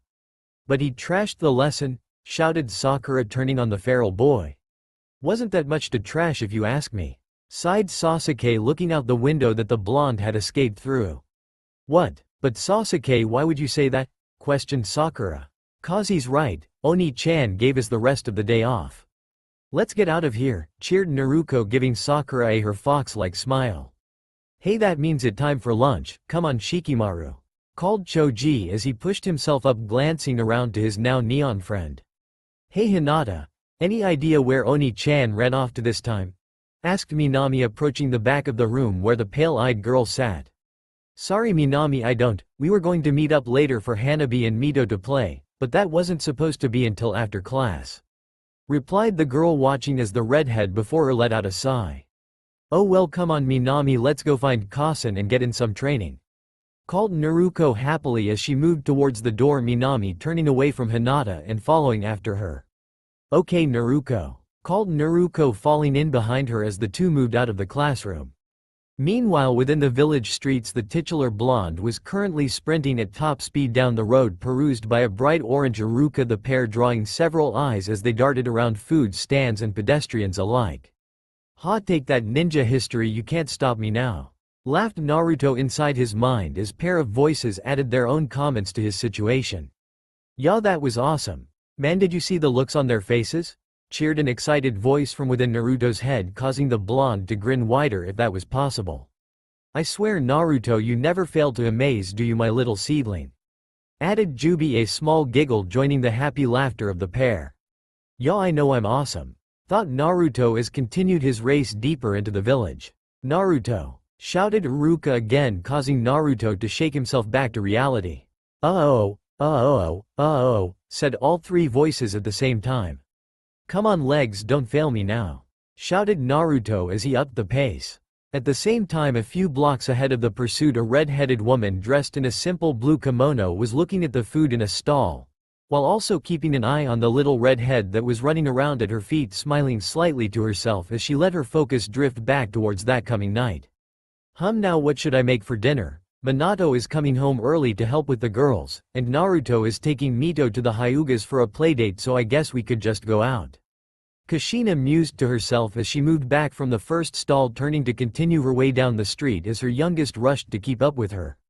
As she moved through the market, her thoughts began to turn towards her only son, a small flicker of uneasiness accompanying her thoughts as they centered on the boy. It had been a little over a year since she had to ask him to hold off on his training yet again. With a small stab of regret, she remembered the look on his face when she had to tell him that the girl's training was not advancing as much as she had hoped, and that she was going to have him look after Mito while she worked with them. She wasn't originally thrilled with the idea, but Minato had reasoned that the sooner the girls were on the right track, the sooner they could focus on Naruto. After all, it was just one more year, no real harm there. She still had plenty of time, she continued to reason to herself as she watched her youngest moving ahead of her, giggling happily as she looked around the market. Besides, Mito and Naruto had bonded so close they were nearly inseparable whenever they were home, thought the woman, the sight of her youngest becoming another justification for her actions. Looking down, she smiled as Mito glanced up to her, violet eyes turning up into smiles that mirrored the one upon her lips. Her youngest was a mini her in every way, from her long red hair to her violet eyes. At the moment, the child was dressed in a simple white dress that made her hair stand out all the more as she bounced around below her mother, a little ball of energy just like she had once been, and like her son still was. Maybe I can talk to Minato about training Naruto sooner. I mean, it's not like it would mess things up all that much, she thought to herself as her thoughts turned back to her son. Just as she was thinking about asking Minato about her son, she felt a tug on her arm, drawing her out of her thoughts and down towards her daughter, who at that moment was bouncing up and down on the balls of her feet, pointing down the road, her mouth opening in an excited cry. Oni-san, Naruto Nisan, over here, called Mito, waving her free hand in the air towards the oncoming figure, her red hair waving behind her as she practically wiggled with excitement. Naruto? Questioned Kushina, looking towards the road. Wait, shouldn't he be in class? What would he be doing in town now? Did class let out early? She thought to herself as her eyes focusing ahead to where a small commotion was occurring. Just as she saw her son coming into view, she heard his name being yelled across the village, getting louder even as he got closer. Naruto, stop now and get back her and take your punishment, shouted Iruka as he chased after the blonde. You'll never take me alive, Iruka. Your history lessons will not have me, fired back Naruto as he continued to sprint unknowingly towards the pair of redheads. At hearing the voices of the two runners, a visible tick mark appeared on Kushina's head as her hair began to stand on end. Naruto, what did you do this time? She thought angrily to herself. Mito, meanwhile, ignorant to her mother's anger, was laughing and trying to pull her mother forward towards her brother. As Naruto closed the distance, he faltered at seeing his mother and younger sister in front of him, the red hair of his mother already waving dangerously behind her. Oh, you are in trouble now, laughed the voice in his head. It was nice knowing you, seedling. I will always miss you, echoed the Jubi mockingly. What should I do? Thought Naruto worriedly as his fellow voices paused for a moment before responding.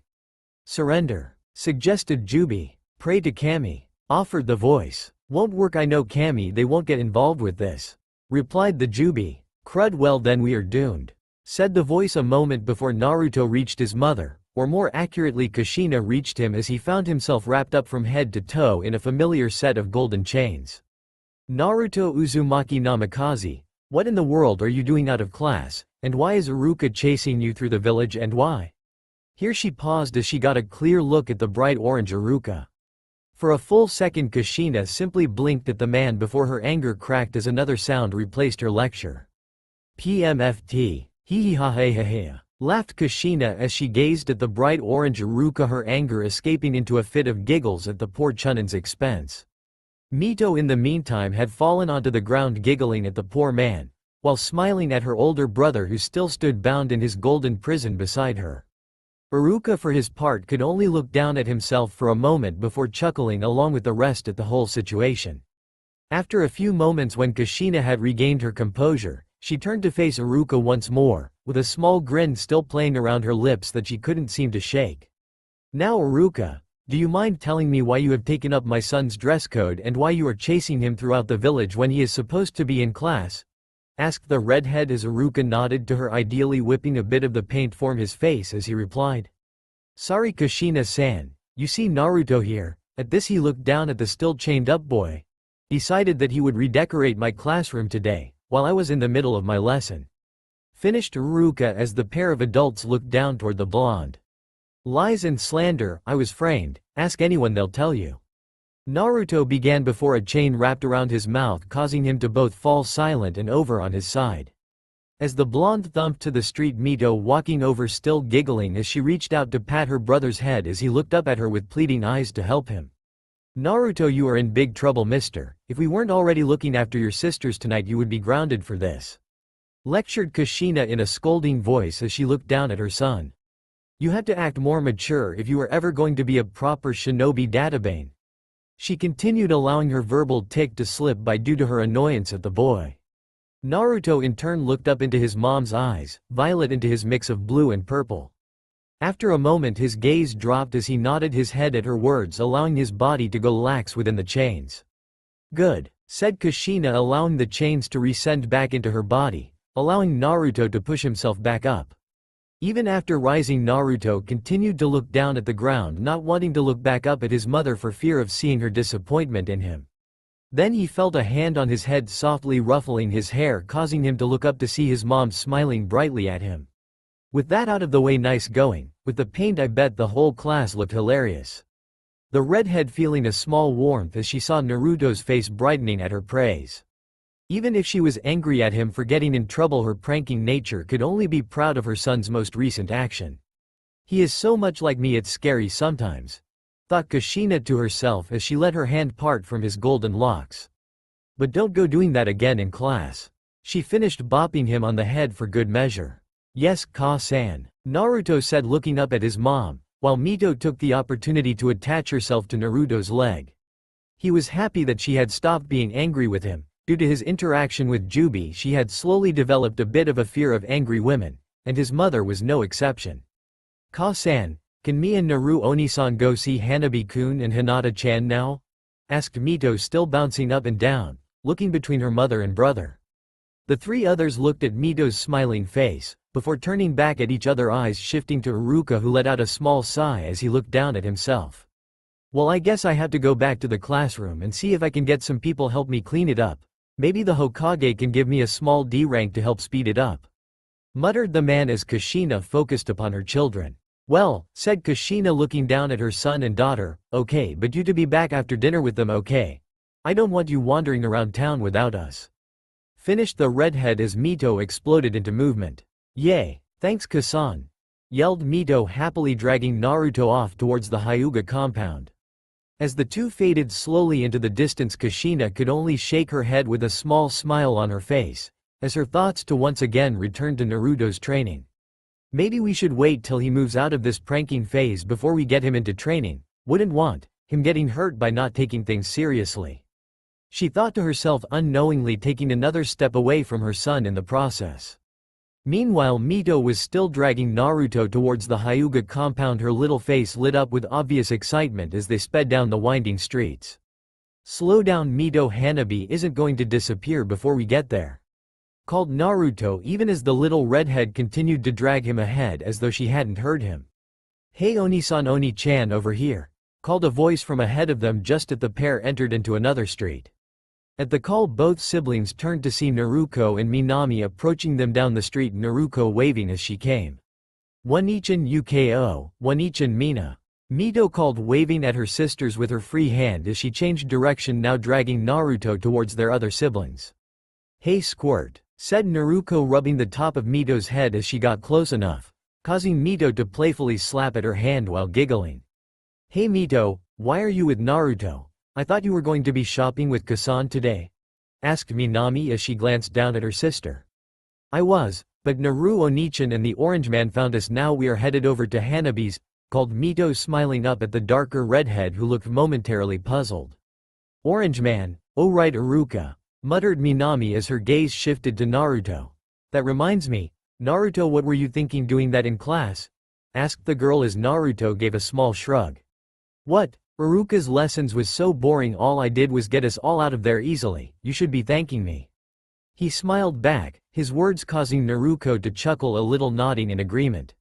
Naruto, you need to pay attention in class or you won't be able to become a good shinobi. Continued Minami in a slightly annoyed tone as her thoughts turned to her growing irritation with her brother. Geez Oni-san, if you don't start taking things seriously you're going to get yourself hurt out there. Ga, how can you be so blind to it, you baka, I don't want to see you hurt.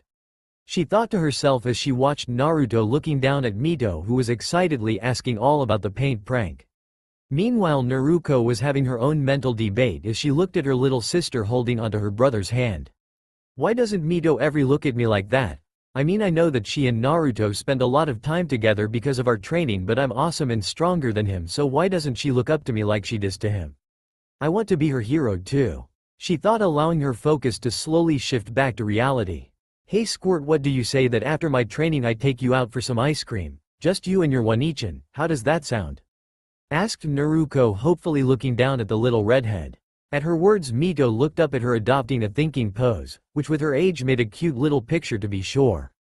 I can't UKO Onichan, Naru Oni-san and I are going to Hanabi's, she said, smiling up at her sister, ignorant of the touch of sadness moving across her sister's face. Ga, it's always Oni-san this or Naruto that, come on Mito, I'll show you how much better I am than him, and then you'll be proud of your big sis too. She thought to herself as a dark little seed began to take root in the young blonde's mind. Meanwhile Minami was watching the exchange between her siblings with a thoughtful look upon her face. If Mito keeps hanging around with Naruto all the time, I'm worried she will start to act like him with that carefree, trusting attitude. I don't want to see Mito her get herself overlooked for training like Naruto because she picks up on his bad habits. I mean, why else would Kasan and Tucson be leaving him out? Thought the redhead as she shook herself back from her thoughts. Okay, well, we have to get back home and start training with Ka-san. See you two later, okay? Said Minami as she turned, leading Naruko away, who gave the pair a small glance with just a hint of jealousy as the two moved away. Okay, see you guys later. Called Naruto, missing the subtle change in his sister. Bye UKO by Naru. Waved Mito, still smiling after them before returning to dragging her brother towards the Hyuga compound. Later at the Hyuga compound we find Naruto and Hinata standing on a small wooden outcropping to the main house beside the chair-bound Hitomi, watching Hanabi try and fail to stay ahead of Mito as she chased him throughout the gardens of the Hyuga compound. Go get him Imoto, he can't run forever. Chuckled Naruto as he watched the two chase each other around. Naruto-kun, don't pick on Hanabi. Stated Hinata, looking over at the blonde who smiled nervously at her. Oh course Hinata. Chuckled the boy, his reply drawing a small smile to Hitomi's face among several others. Ah, does the big bad Hinata-chan scare little Naruto? Giggled Jubi. Hey, two voices responded, drawing even more giggles from the purple-haired woman. Not funny Jubi, you know she can be scary when she is angry. Remember when Naruko stole her cinnamon bun that one time? Through Naruto. Yeah, she couldn't lift her arm for a whole day after that. Agreed the other voice. At the same time, outside of Naruto's mind, Hitomi turned her smile from the elder children as she watched her son running for his freedom and sanity from Mito. She loved how Naruto and Hinata had started setting up these little get-togethers between Hanabi and Mito, these times being some of the few she felt her son was getting to be the child he was instead of the heir Hiashi seemed intent to make him. Ever since Naruto and Hinata had met all those years ago at the park, they had become the closest of friends. Together he and Hinata had managed to overcome much of her shyness. Although she was still a soft-spoken and kind young girl, she now had a strong will to defend both herself and those she cared for. Naruto had given her that, and for that Hitomi would always be grateful. On top of that, he kindly brought Mito over to help Hanabi have a childhood. Once Hanabi had been born, Hiyashi had dedicated more and more time to training his new son, always bragging about how he was training the next great master of the gentle fist. With that came intense training, followed by lessons on educate, everything a growing future clan had needed, but not what she wanted for her child. Then Naruto and Hinata had become friends, and with them came Mito. The little redhead becoming a breath of fresh air to the Hyuga compound, allowing Hanabi, whether he realized it or not, to be the child she wished him to be, at least for a time. Speaking of children, Hitomi could not help but giggle as she saw her son get tackled to the ground by Mito in the game of tag they were playing, before the redhead leapt up, darting away before the Hyuga boy could right himself. "Okay kids, it's time to get ready to eat. Naruto, would you mind going and getting Mito and Hanabi for me?" asked Hitomi as she looked across at the blonde. "Sure, Hyuga-san," replied Naruto as a branch member approached to wheel Hitomi back into the home. "Come on Hinata, let's go save your brother before he decides to take this chase into town," smiled the blonde, hopping off of the porch and offering a hand to Hinata to follow after him. Yeah," she replied as a blush moved across her face, even as she took the offered hand. They found Hanabi a moment later, having been cornered up a tree by Mito as she ran around the bottom of it yelling at him to come down. "Well, looks like you have treed a Hyuga there, Imoto," laughed Naruto as Mito turned to him, smiling wildly at his words. "Hanabi, come down, it's time to get ready for dinner," called Hinata up to the trapped boy, who gave her a worried look. "Promise me you won't let her get me, Onisan," called Hanabi down a moment later, causing both Naruto and Hinata to sweat drop before looking at Mito, wondering what the young girl could be doing to scare the boy so much. It didn't help that Mito at the moment had a grin that spread from ear on her face, only adding to the boy's worry. "Have I mentioned recently how much I love your little sister?" chuckled Jubi as Naruto gave a mental sigh. "Okay, I promise Imoto, now come on down," called Hinata, gesturing with her arms for Hanabi to come down. Once the boy was finally down and both of the younger children were off getting ready, it was only Naruto and Hinata out in the garden, the pale-eyed girl looking nervously towards her oldest friend as she steeled herself to speak. "Hey Naruto," whispered Hinata, finally mustering the courage to speak. "Yeah Hinata, what is it?" questioned Naruto, turning around to face her, noticing her slight worry as he did.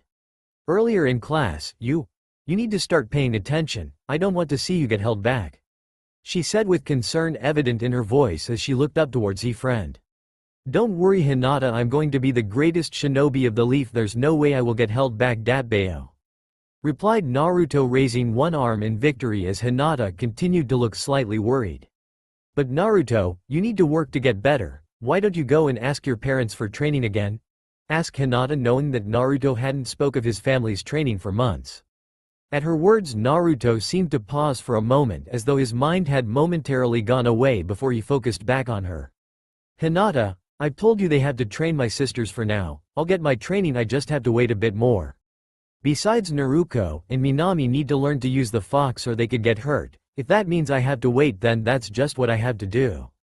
Being selfish isn't going to help me get any better," he finished as he looked across to the girl, who still did not look convinced.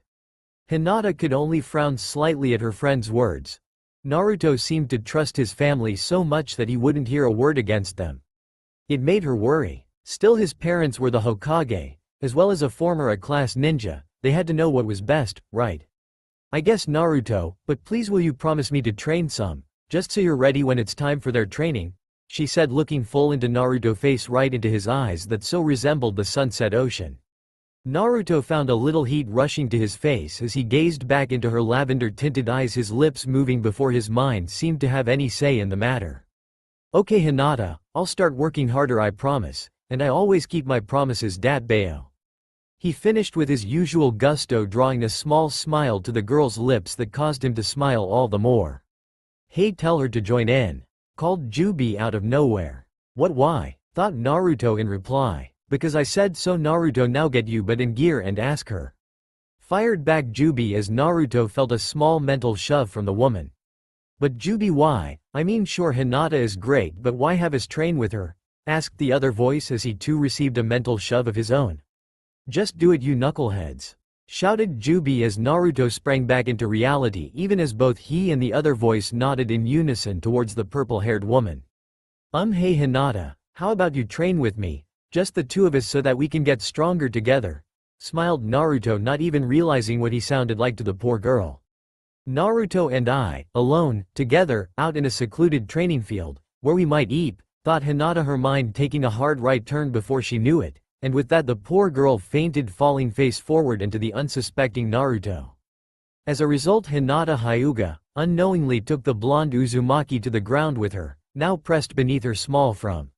What she would also did not know was that the way she had fallen, she had unintentionally given her first kiss to Naruto at the same time. Hinata's lips, soft, were Naruto's last thoughts before he too fell into unconsciousness at the sudden contact. They, added the voice as it too fell silent.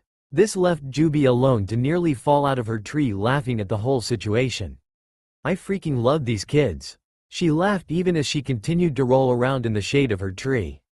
Facing your fears. As the first rays of light crested over the horizon, they found themselves falling across the slumbering village of Konohana, slowly illuminating the Hokage monument as well as the orange-clad figure that stood astride the top of the third Hokage's head.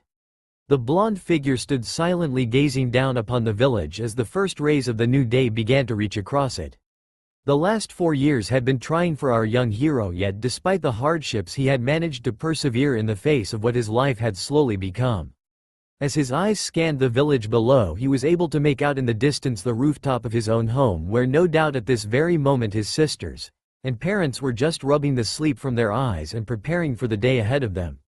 As his thoughts turned towards his family, he could not help feeling a sense of regret at the last 4 years he had spent with them, and all the times he had been forced to let himself fade into the backdrop of their lives, but such was the cost of his conviction, his faith.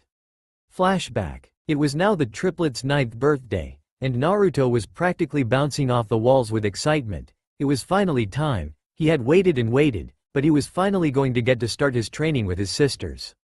As he hurried to throw on a simple set of orange pants and a white t-shirt with the Uzumaki swirl in bright red on the back, he glanced around to see his own smiling face looking back at him from the mirror across from him. A blonde boy looked back at him, both swirling blue and purple eyes turned up with his lips into a look of excitement. The few years of aging had done little for his growth, though his now regular training with his best friend Hinata had allowed him to slowly lose the traces of baby fat that still clung to him only a few years previously. Aside from this, the only real change to come over him was the gradual lengthening of his hair, so that it now sat much like his father's, the spiky mess waving around his head as his face looked on happily at his reflection. Today's the day. I'm going to start up my training and become the greatest shinobi that the Leaf has ever known, Datbeo. The blonde practically roared within his mind as he finished pulling on his clothing, just as a voice he knew well spoke for only his ears. Yes, we heard you the first 100 times, seedling. Though knowing you were in for another 100. Responded Jubi, shaking her head even as a small smile played across her lips. Naruto had not been the only one to be looking forwards to this day. She had sat with just as much anticipation all year while helping to guide her young host. Ideally, her thoughts turned to why she privately prayed she was wrong to doubt his family, even as flashes of the blonde boy's life availed themselves before her midnight eyes.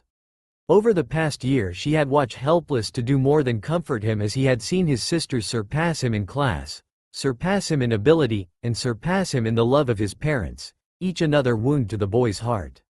He may have been able to fool his parents, even his sisters, but Jubi knew that the boy was tearing himself apart inside over slowly falling away from them, and along with that pain grew another's anger.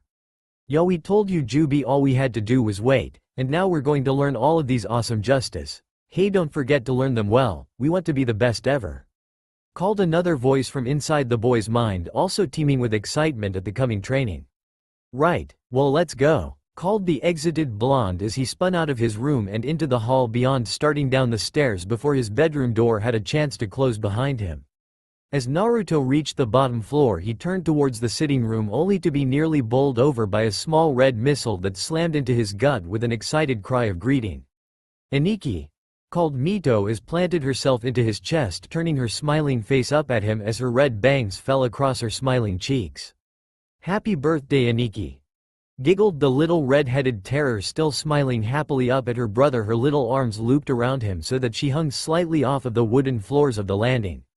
Hey Mito! Naruto responded as his breath returned to him, ideally reaching down to return the embrace of his youngest sister, causing her to let out a giggle as she pulled herself closer to him. "So Mito, where is everyone? The party is going to get started soon?" asked the boy as Mito pulled back from her death grip on him, blinking a pair of violet eyes up to him as she adopting a thinking pose. Naru and Mina-Nisan are still getting ready, but Kasan and Tucson said they needed private time and I had to wait out here," replied the girl, finally allowing Naruto to slip out of her grip so that the little redhead now stood before him, still smiling as she looked up at him. Wonder why they didn't want Mito with them, must be something really important," thought Naruto as he allowed himself to be slowly pulled forwards into the sitting room, passing down a small hall, the walls covered in smiling photographs of the family in various states of happiness. "I say we go and check it out, maybe it's about our training or about some cool secret mission," called the other voice within the boy's mind as its partner voiced her own opinion of the news. "I guess it wouldn't be a horrible idea to take a quick listen. After all, you are going to be a shinobi, and intelligence gathering is going to help you out in that regard." Jubi added, her tone hinting at a bit of curiosity herself. "Great, then Operation Eavesdrop is a go," Naruto thought, allowing a look of mischief to spread across his face as he arrived in the sitting room, his gaze traveling over to the hall that leads to his parents' room. But first, how to distract Mito. She may be many things, but silent was not one of them. Heck, that was one of the few reasons that Hanabi was still able to give the little girl the slip. That, and he had managed to activate his Byakugan at the amazing age of 3 thanks to her constant concussive greetings. Hiyashi had been so pleased at his son's accomplishment he had spent the following week bragged it was due to his excellent training, and showed how well Hanabi was suited to the position of future heir to anyone who would listen. Meanwhile, Hitomi, Naruto and Hinata had chuckled, knowing he had only activated it in an attempt to escape Mito's chasing him one day during their games of tag. The memory of Hanabi suddenly throwing himself to the ground as Mito fly clear over him into one of the garden's ponds still brought smiles to the three's faces when they recalled the small boy's excitement as he looked up to see the socked girl turning to him, a look of surprise plastered across her face along with her matted red hair. "Hey Mito, could you wait for me out here? I'm going to go check on Kasan and Tucson, but I'll be right back, promise," smiled Naruto as Mito turned to blink up at him for a moment. At his words, Mito's face slowly took on a pouting look, her little arms crossing before her as she looked up at the blonde. "Well, I don't think she's too interested, seedling," chuckled Jubi as Mito slowly dropped her arms.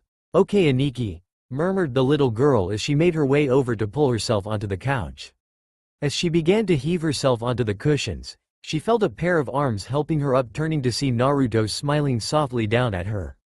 Despite herself, Mito found a smile working across her face as she soon was back to her smiling self as Naruto stepped back. "Okay Aniki, but you better be right back," called Mito, her voice once again carrying a happy tone as she suddenly became interested in adjusting her white party dress. "Same old Imoto," chuckled Naruto to himself as he made his way down the hall towards his parent room as quietly as he could, sliding forwards until he stood just outside their room. Pressing his ear to the wall of the room, he was just able to make out the sound of voices from inside. "So Minato, what do you think we should start Naruto on? I was thinking of starting him with taijutsu.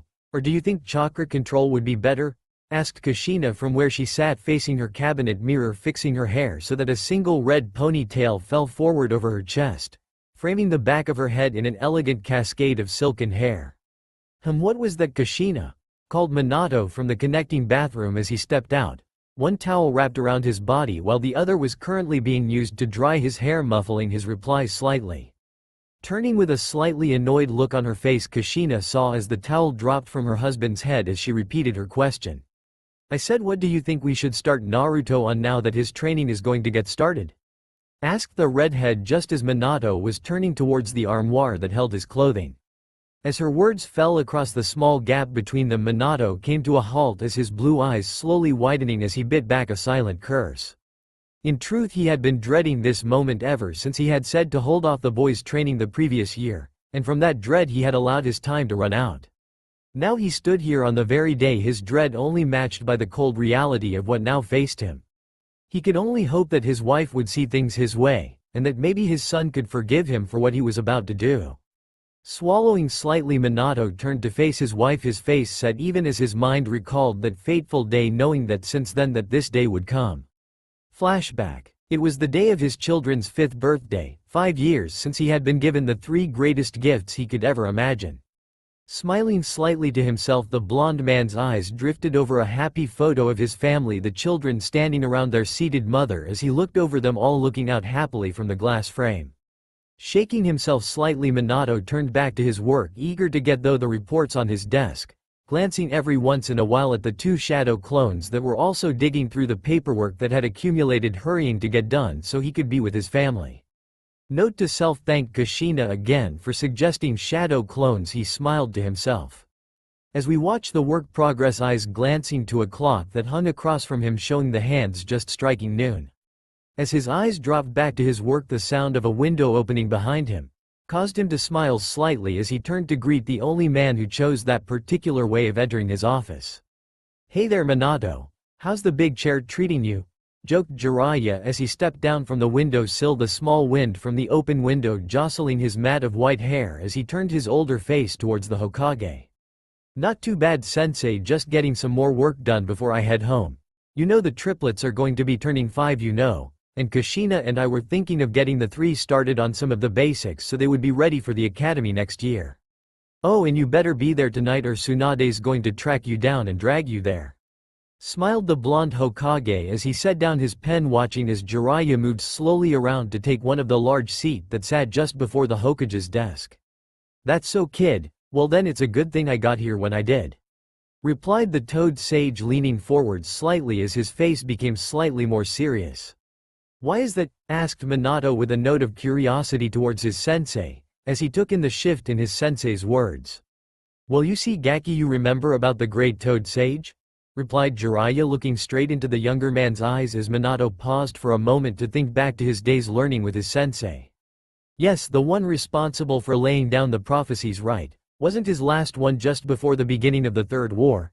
asked Minato as Jiraiya nodded slightly. "That's right, he tried to warn us about the whole thing. Even gave us a hint as to Whirlpool's destruction. If we'd been willing to listen to him, we might have even stopped the village from falling," sighed the sage as he shook himself slightly, focusing back on the Hokage. "But anyway, the point is he's made another prophecy, kid. A prophecy that concerns your children," finished Jiraiya as Minato looked slightly shocked. "Another prophecy? Wait, you said it was about my kids, how could you be sure? What was it?" asked the blonde Hokage as a small amount of worry began to enter into his voice. "Easy, kid. The prophecy said, a great evil will descend upon the ninja world, and that 2 who share a great burden with the blood of my student, and the blood of the leaf will be the ones to determine the world's fate." It went on to say that the 2 would either stand side by side and together join their power to vanquish the darkness, or one would fall, and the remaining one would then have a choice to either save or damn the ninja world. Finished Jiraiya with a firm look on his face as across from him Minato looked slightly horrified. "Wait, what do you mean one may fall? Are you telling me one of my children is going to die?" shouted Minato, knocking his chair to the floor as he rose, towering over the sage, eyes blazing as his hands curled into fists. As Minato began to let off waves of anger, Jiraiya lifted his hands up in a play-acting manner as he continued. "No, kid, remember what it said before that. If they combine their power, then they will save the world, no problem. Your family will be fine as long as we don't ignore the prophecy," replied the sage, waved both his hands in front of himself as if to shield himself from the blonde's rage. As Minato relaxed slightly, he bent down and repositioned his chair, allowing himself a moment of quiet as his mind focused on his sensei's words. "Okay, calm down, Minato, panicking won't help you here. So 2 of my children will be the ones from the prophecy that should cover the blood of the student that was spoken of, okay fine. As for blood of the tree, well that's easy, after all this is Konoha, so that's easy, so that leaves the last hint, sharing a burden," he thought to himself as he slowly repositions his chair, sinking into it a moment later as his attention returned to his sensei. "So you think this prophecy is referring to my daughters, Jiraiya?" stated Minato quietly as he thought back to the Kyuubi attack, and the ceiling that took place, the final clue snapping into place as he finished speaking. "That's about the long and short of it, kid. They fit all of the parameters of the prophecy.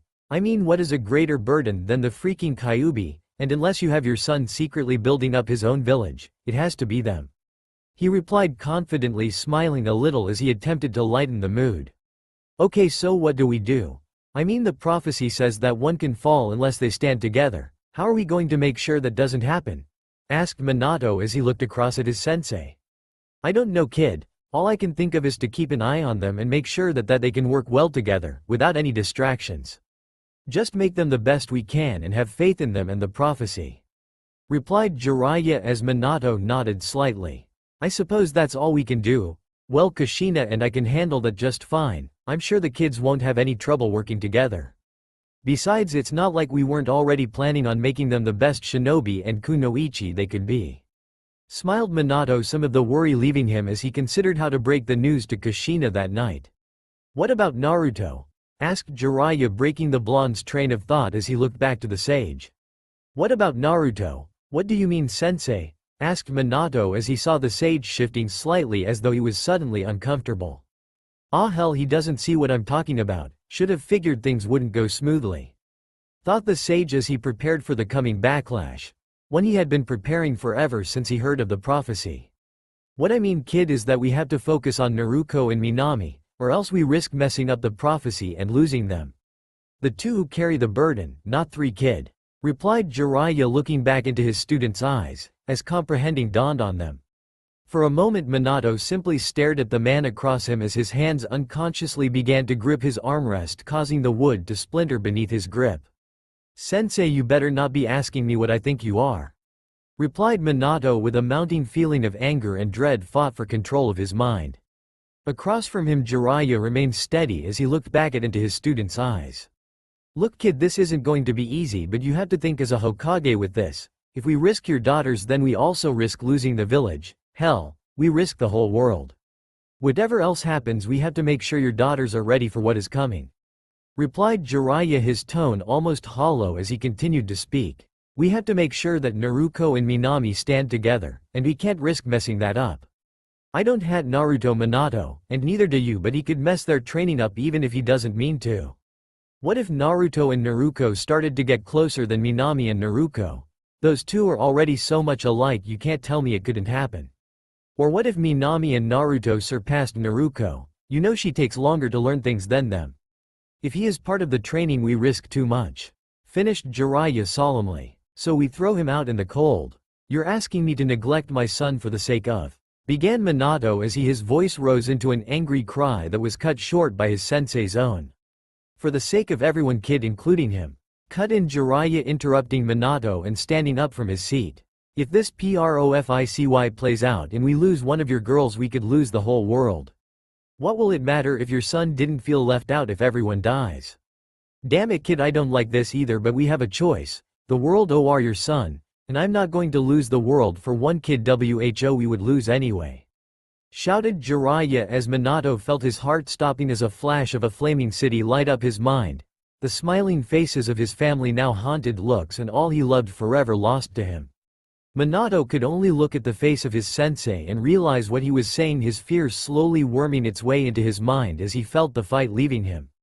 What would it matter in the end if Naruto was happy if it cost them the world? Besides, it wasn't like he would abandon his son, right? It would just be training. He could always do it later once the girls were closer. Yeah, no harm in waiting. The third left you to protect this village, and sometimes that means making tough decisions. You knew that when you put on that hat, you owe it to everyone in this village to do what is right. He, though his eyes drifting down to photo on his desk, the smiles he swore to protect. Okay Jiraiya, you're right. We will just have to make it up to Naruto once the girls are strong enough in their training. Replied Minato sadly as he looked back into his sensei's face. I'm sorry, kid. I know it's hard, kid, but it will all work out. I'll be stopping by every once in a while to help train the kids with you.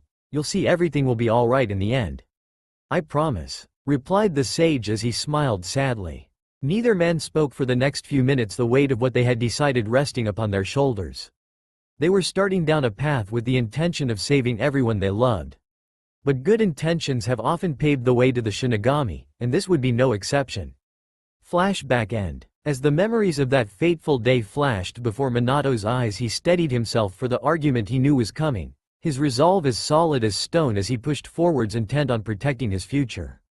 Well, Kushina, I have been giving it some thought recently, and I'm not so sure that Naruto is really ready to start his training with the girls. replied Minato, his words catching Kushina off guard as he blinked at him a few times before her eyes narrowed dangerously as they focused on Minato. "Excuse me," she whispered in a dangerous tone, as she looked across at Minato, who had not looked away from her. "Would you mind saying that one more time, honey, because it sounded like you were asking us to hold off on training our son after he has waited for 2 years to start? After we promised that he could start this year." She continued, allowing her anger to flood off of her as she spoke. Despite the fear he felt at the moment Minato steady himself, he had dreaded this, but he would not back down when things got tough. He was the Hokage, and he would not be dissuaded so easily even as a small part of him hoped he might be. "I'm saying, Kushina, that we both know that Naruto is still pranking and causing trouble all the time in class. He isn't showing a real aptitude towards any area of being a shinobi yet. If we start him now, it will take both of us looking after him just to make sure that he is properly looked after," answered Minato as Kushina continued to glare up towards him. "If we were to bring him into the training now, all we would be doing is taking all of the attention away from Naruto and Minami, and both of them are getting into the advanced levels of their training. Leaving them now is dangerous," he continued even as he felt his own heart slowly hardening. "Oh, you mean like how we have been training them without him for the past 2 years, Minato, or did you forget that little detail? How is it fair to neglect Naruto for them?" shot back Kushina, now rising to her feet. "Be that as it may, we can't fix that by damaging Miname's and Naruto's training just so that Naruto doesn't feel left out. Kushina, the girls have a burden that Naruto doesn't, we need to make sure that they are looked after," Minato replied, holding his ground as Kushina advanced upon him. "Oh, so we just leave him out in the cold, is that your answer, oh wise Hokage? Not even a clone, cause its dispersal messes up our training," quoted Kushina, throwing Minato's reason for the absence of clones along with one of her fingers that she jabbed into his chest. Swallowing slightly, Minato looked down to his wife as he replied. "Kushina, what happened to you when you were a Jinchuriki of the village?" whispered Minato quietly, his tone solemn as he felt a stab of guilt using his wife's own past against her. At his words, Kushina stepped back as though she had been slapped, her mouth opening and closing as it failed to form words. The memories of her near-successful kidnapping flashed before her eyes. Seeing her uncertainty, Minato pressed his advantage, his tone carefully controlled. "At this moment both Naruto and Minami are in the same kind of danger you were. They are not only Jinchuriki, but also my children. Kumo tried to steal the Byakugan by kidnapping Hitomi's daughter just a few years back. This is a real danger to them. And they need to be ready because we are sending them out into a world with a bull's eye painted on them," he continued as Kushina began to shake herself back to reality. But Kushina began to reply, only for Minato to press on. "We can't risk them not being ready for this world we live in, even if that means that Naruto will have to wait a bit longer for training.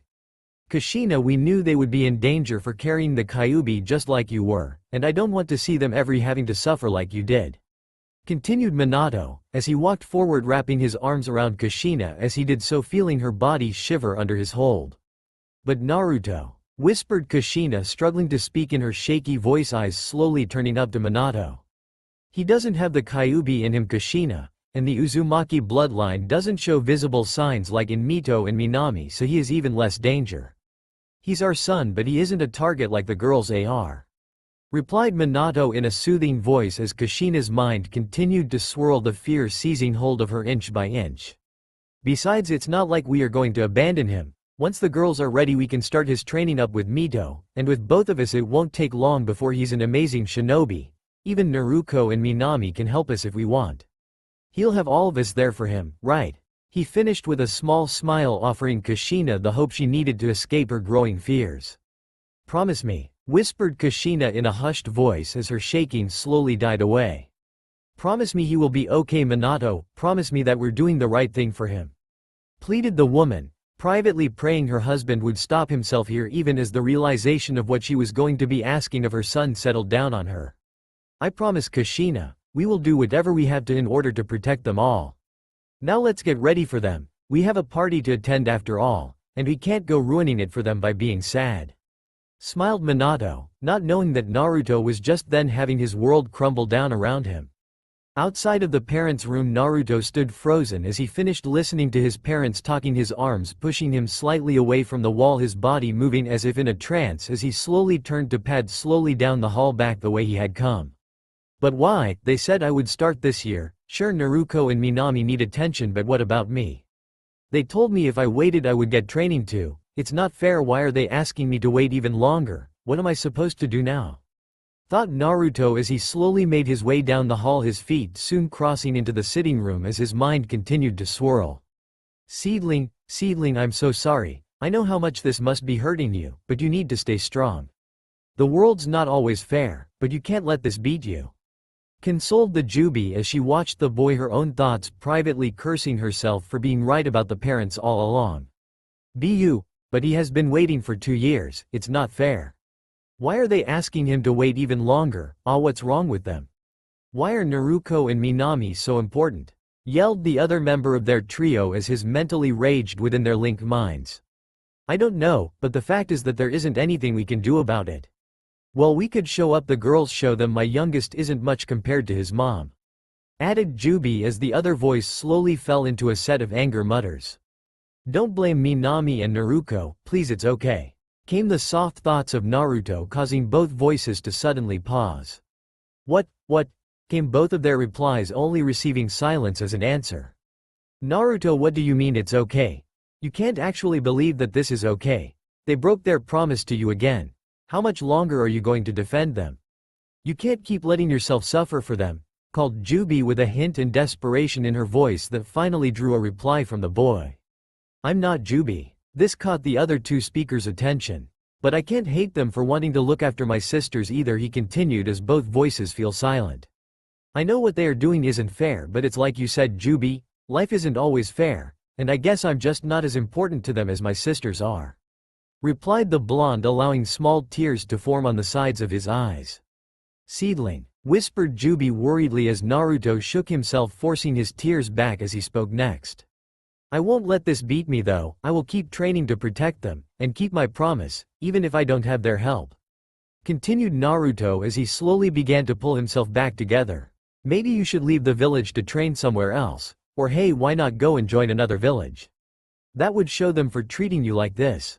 Suggested the other voice as Naruto shook his head in irritation. What, are you crazy? If I did that, who would look after Mito, and would happen if I did join another village, and had to fight Hinata, or my friends?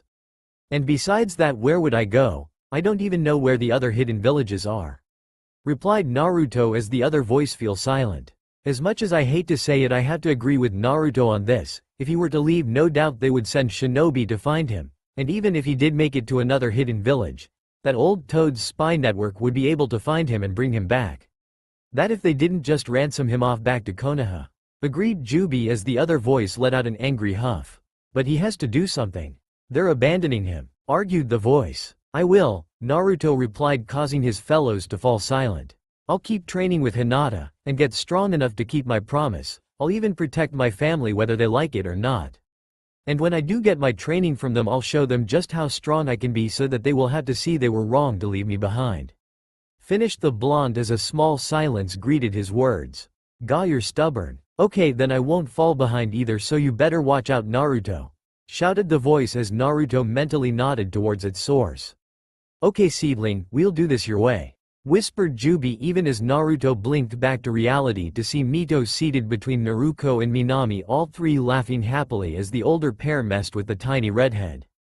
As his view fell on the three, Naruto felt a small smile play across his face despite everything he had learned.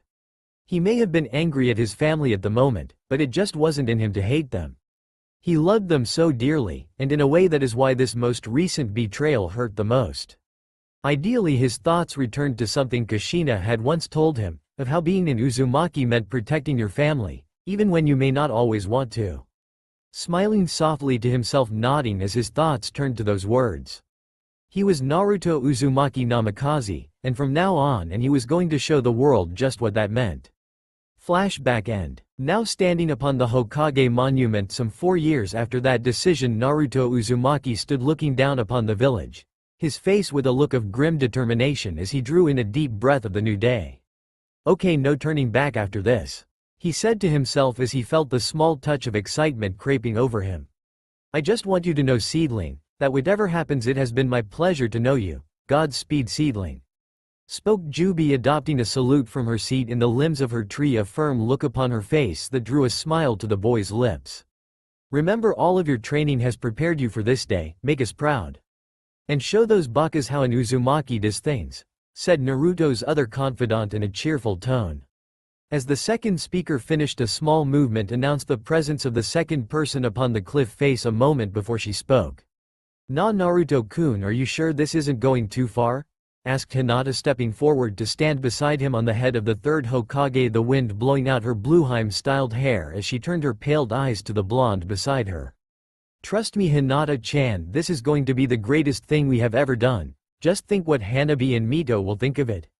Besides, we spent all night working on it. I can't let all our hard work go to waste, replied Naruto, placing a hand on the poor girl's shoulder and giving it a light squeeze for comfort. Hi, I guess you're right, and I do think they will like it. Kasan will too, smiled Hinata as she looked out into the village where her compound stood. Both teens stood there for a few more moments looking out on the city as Hinata allowed her thoughts to travel back over the past 4 years that had led to her standing beside Naruto upon the stone Hokage. Flashback. Naruto and Hinata were sitting together in a special classroom after the academy had let out with a few of their fellow students including Sakura and Ino waiting for their teacher to arrive, the pair ideally chatting away from the rear of the class. After deciding to train together, Hinata had been looking for a way to get Naruto's spirits back up after she had heard that his parents had pushed back his training yet again. So when she heard that they were going to start having extra classes on becoming medical ninja, she thought it was the perfect opportunity to get Naruto back to his happy self. Especially after she had explained that neither of his sisters would be able to do it due to their huge chakra supplies. This seemed to have done the trick, and now she sat next to Naruto, both watching the door, eagerly awaiting the arrival of their instructor, as around them the class slowly filled with prospective students of all ages. After a few minutes, a woman walked in with deep black hair and eyes, wearing a matching kimono and holding a small pig between her arms, crossing the small wooden floor to stand before the blackboard facing the raised seating of the classroom. Hello everyone, I will be your instructor. My name is Shizune Kato, Shizune said, smiling around at the assembled students, her eyes falling on Naruto for a moment. That's odd. Tsunade says that Naruto is always goofing off. I wonder why he is here then. She thought to herself as she turned her eyes away from the blonde. True, she hadn't really gotten to know the blonde boy very much, only known the girls due to having to help patch them up after their regular training with Tsunade and overall being only peripherally involved with the family. Well, let me first say welcome to your first lesson on medical program training. The Hokage and my master Tsunade have allowed me to start up this little course so we can start preparing future genin for the field if they chose to enter it after their graduation. If you all study hard and listen, I don't see why we can't have you all learning at least one jutsu before you graduate, but you better be ready to work for it. She finished with a smile as she saw all of the students looking around excitedly. The lesson went by without too much of an incident, save for one girl who had fainted when Shizune had cut her arm to demonstrate the proper way to bandage a wound, the lesson having to pause as she was carted out of class. When the lesson was over and the majority of the class had departed, Shizune noticed that a pair of students hadn't returned their equipment. Looking around for a moment as she spotted the two students still sitting at the back table with one of the test dummies. As she looked, she noticed the blue and yellow hair that signified that it was Hinata and Naruto, who were apparently still working on the lesson of the day. Deciding to investigate, she walked over to see that Naruto was wrapping and re-wrapping the dummy's arm, with Hinata pointing out where he had gone wrong before he set to work again. As she watched, Shizune could not help but be surprised as instead of getting angry or annoyed with Hinata's advice, or his own failure, Naruto simply smiled and proceeded to try again, attempting to follow the girl's instructions. He isn't acting at all like Tsunade described to me. He seems like a good little student? She thought to herself as Naruto finally succeeded in wrapping the arm and celebrated by hugging the poor girl beside him, who unfortunately fainted as a direct result. I guess I'll ask Tsunade about it when I get to the hospital later? She thought as she watched Naruto panicking over the unconscious Hinata, a small smile crossing her lips as he turned back and forth before finally spotting her. Sensei, help! Hinata's collapsed again. What do I do? He called, looking to the black-haired woman for help. Letting out a small sigh at how clueless boys could be, Shizune moved up the steps of the classroom to stand before the pair before replying. It's okay, Naruto, she just fainted. But set her head down carefully, she will wake up in a little while, okay? She replied, trying to make sure she didn't laugh at the poor boy as he hurried to obey. Okay, thanks sensei, replied Naruto. He hurried to sit down beside Hinata, placing her head on his legs so it wasn't resting on the floor. Shizune could only giggle at the picture they made as she left, thinking how the poor girl was likely going to faint again as soon as she realized where she had been resting. After that, Naruto and Hinata had continued to attend Shizune's lessons, becoming two of the top students in the class, only being outdone by Sakura. That pink-haired girl seemed to have a gift for the area and took to it like a fish to water. Meanwhile, Naruto and Hinata tended to have to put in more work but were able to become competent enough so that as they approached their final year, both could boast at having some of the best chakra control of their grade.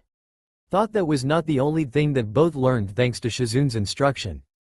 During their final year, as the pair had once again found themselves staying after class, Hinata had noticed that Naruto was fidgeting slightly in his seat while also glancing at her from time to time before turning back towards the front of the class, with a faint blush on his face.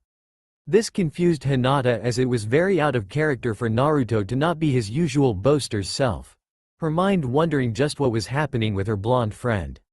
Meanwhile, within Naruto's mind, another woman was addressing the same point, only in her usual subtle manner.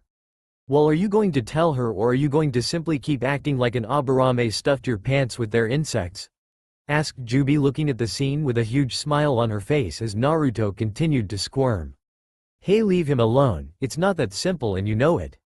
Spoke the Jubi's only other source of communication, only succeeding in drawing a larger smile to the woman's lips.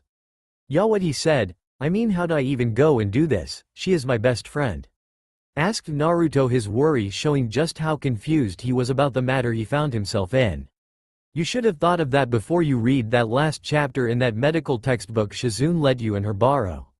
Or at least before you asked me to explain what happens when a kunoichi and a shinobi love each other very much. Laughed Jubi, remembering how both of her listeners had gone bright red and fainted when it came to the part about male and female relations. Hey, hey, shouted two voices, still embarrassed about that particular episode. How were we supposed to know that she was fainting because she was thinking about us? Shot Naruto. Yeah, I mean, we always just thought that she was sick or something, or suffered from fainting spells, added the other as Jubi gave both a small sigh. And the fact that she only did this whenever you two were close together or accidentally said something embarrassing didn't tip either of you off. Seedling, you need to pay attention if this slipped by you. Chuckled Jubi with an air of superiority. At this, both the two gave up and opted to continue their little fidgeting game once again as they glanced once more towards the girl sitting beside them. Soon the end of class came and Naruto found himself and Hinata heading off to one of the training fields to do a little more work before heading home for the day. Even after they arrived, Naruto had still not worked up the courage to talk to Hinata, and his nerves were so shot that while practicing with the shuriken throwing, he had one sail so far over the target that it flew off into the woods bordering the training field. Finally, as they were about to leave, Jubi stepped in and, politely, insisted that he ask her.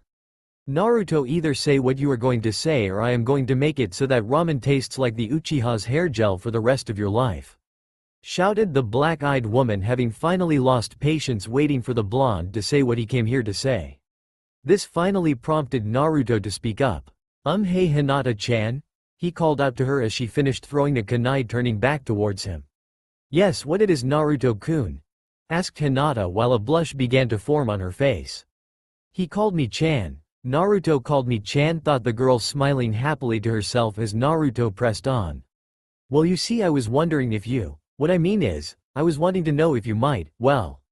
He managed with all the grace and poise of a drowning man. Just ask, or I swear I will blow up this hollow thing you call a head right now. Shouted Jubi, knowing that if someone didn't give the kid a kick in the pants he might just blabber on all night and never get to it. Once again, she was the kick in the pants that Naruto needed. Hinata, I was wondering if you would like to go out with me sometime? Shouted Naruto as his anxiety and fear gave way, resulting in him yelling the question at her as though he was auditioning for a place as a human megaphone. Smooth, move baka, now half the village probably heard you. Came a mocking voice from his head as Naruto froze in horror at what he had done. Meanwhile, the Jubi had fallen backwards out of her tree and was now rolling on the ground, howling with laughter at the whole situation. not being able to believe that he just shouted it at her like that. "Oh my Kami, that was amazing. Hiya ha ha ha ha ha, you might as well have painted it on the Hokage monument," managed Jubi between her laughing. Hinata for her part could only stare wide-eyed at Naruto, trying to process what the blonde had just said. Did Naruto-kun just ask me out on a date? No, don't faint, don't you dare faint, answer him. Oh god, he's just looking at me. Do something, you baka, or he is going to think you aren't interested. Come on girl, move. Hinata screamed inside of her head, which resulted in a very interesting response. I'd love to. She shouted back at Naruto before clapping both hands over her mouth as she turned the same shade as Mito's hair and desperately tried to stay conscious. Ahahahaha, oh Kami, I can't breathe, this is great, cried Jubi in Naruto's head, even as he tried to possess what she had just yelled at him. She said yes? She said yes. Woho ya, this is the best, called the other member of this event as Naruto blinked across at his oldest friend. Really Hinata-chan? Asked Naruto quietly, trying to look at the girl as a blush slowly spread across his face. Yes Naruto-kun, I would really like to go out with you, replied Hinata, also trying to meet his gaze despite her burning face. This would have been enough, however, once both their eyes had met, each blushed so heavily that they both fell over, with huge goofy smiles on their bright red faces, giggling to themselves, the stress of the whole event finally taking its toll on them. Amidst Jubi's continued laughing, only a single phrase was audible to no one but Naruto's other silent companion. Hee hee ha ha ha ha, double kill, a ha ha ha ha hee hee hee, snort. Flashback end. After their rather embarrassing start, the two had gone on their first date, and then a second until halfway through their final year they had simply decided that they were officially dating. Each had agreed to keep the matter quiet during their time at school, not wanting to be hounded during their lessons, and although neither of them would admit it, both wanted to hide it from their families for a little longer for fear of either trying to separate them. A fear present more so in the blonde boy as his family situation slowly deteriorated around him. During these past 4 years, Naruto's connection to his family had become taxed at the very best. He hadn't really talked much with his father outside of meals, and even there he didn't really have anything to say to the man. After all, what was there really to talk about with him now that he didn't seem to concern himself with Naruto's training and work in the academy? When the man wasn't working in the office, he was working with his older sisters, and as a result the conversations he had always seemed to be about them and their training. Meanwhile, the two sisters had each began to drift apart from their brother for their own reasons. Naruko had at first simply wanted to get Mito's attention from her brother, and had attempted to do so by showing off. However, when this didn't work, she also turned to belittling her brother in an attempt to prove that she was superior to him in every way. Couple this with her naturally competitive nature, and you had a recipe for disaster. Despite this, she had begun to back off slightly after a particular incident where Mito had yelled at her for talking bad about Naruto, the whole thing devolving into a shouting match that neither had completely recovered from. Following that, she had simply taken to ignoring her brother and working to make herself stronger, while trying to mend her connection with her little sister. But most of the damage was already done, as after being hostile towards Naruto for so long, she could no longer approach the boy without those old feelings pushing to the surface once again, and so as of yet her relationship with her brother was still in the garbage. Meanwhile, Minami also found herself moving away from her brother, but in her case it was more out of a fear of being angry with him. She had long ago gotten it into her head that the only reason that Naruto wasn't allowed to train with them was because of his own behavior, and that he was choosing to slack off and misbehave, not taking anything seriously, making it his fault that he was left out. As a result, what started as simple annoyance with his actions soon turned to anger, and eventually to sadness. In her mind, Naruto was going to get himself hurt and there was nothing she could do to stop him. She assumed that her parents saw this as well and were trying to dissuade him from becoming a shinobi by not training him so that they could protect him. As a result, whenever she found herself with her brother, all she could muster was either annoyance at him, or sadness that he seemed to be ignorant to his family's efforts to protect him from a life he was ill-suited for. As a result, she wasn't able to see the true reason for any of the events surrounding her brother, and simply moved further and further from him, making her blind to the work he was putting into his dream. The final sister, Mito, however, had remained Naruto's bright light, giving him constant support, as well as love. The pair had only grew closer as the years went on, even as thanks to him she also grew closer to Hanabi, who despite what he said did enjoy the time he spent with both her and Naruto, although he would never admit to it. The boy may have been best friends with Mito, but he was still terrified of the Red Devil as he referred to her. Then was the final member of his family and assuredly the most complicated for Naruto to sort out his feelings on. His cousin Kushina had tried to remain a clear part of his life, even with the training, yet despite her seeming efforts she too slowly distanced herself from the boy. At first it was simply just taking him out for ramen, or accompany him with Mito to visit Hitomi while the kids ran around, small things but enough to show him just how much he still meant to her. Unfortunately, as time continued to pass, those events started to become less and less common, the spaces between their trips to the ramen stand or simple visits growing longer and longer with each passing year. The reason sadly was that as Kushina continued to train her daughters she found less and less time for her son. Not helping was that on top of this Naruto and Hinata were working together more and more in both their medical classes and after. Ignorant to this, what times they could have spent were slowly taken over, Kushina's ignorance of her son's life making planning such times impossible for the pair. However, what was more damaging to their relationship was the lies Kushina had begun to believe to help her manage the growing guilt she felt at drifting from her son. Kushina may have been many things, brash at times, headstrong, and stubborn, but no one could call her stupid. Looking back she could see how she had allowed her own fears to damage her relationship with her son.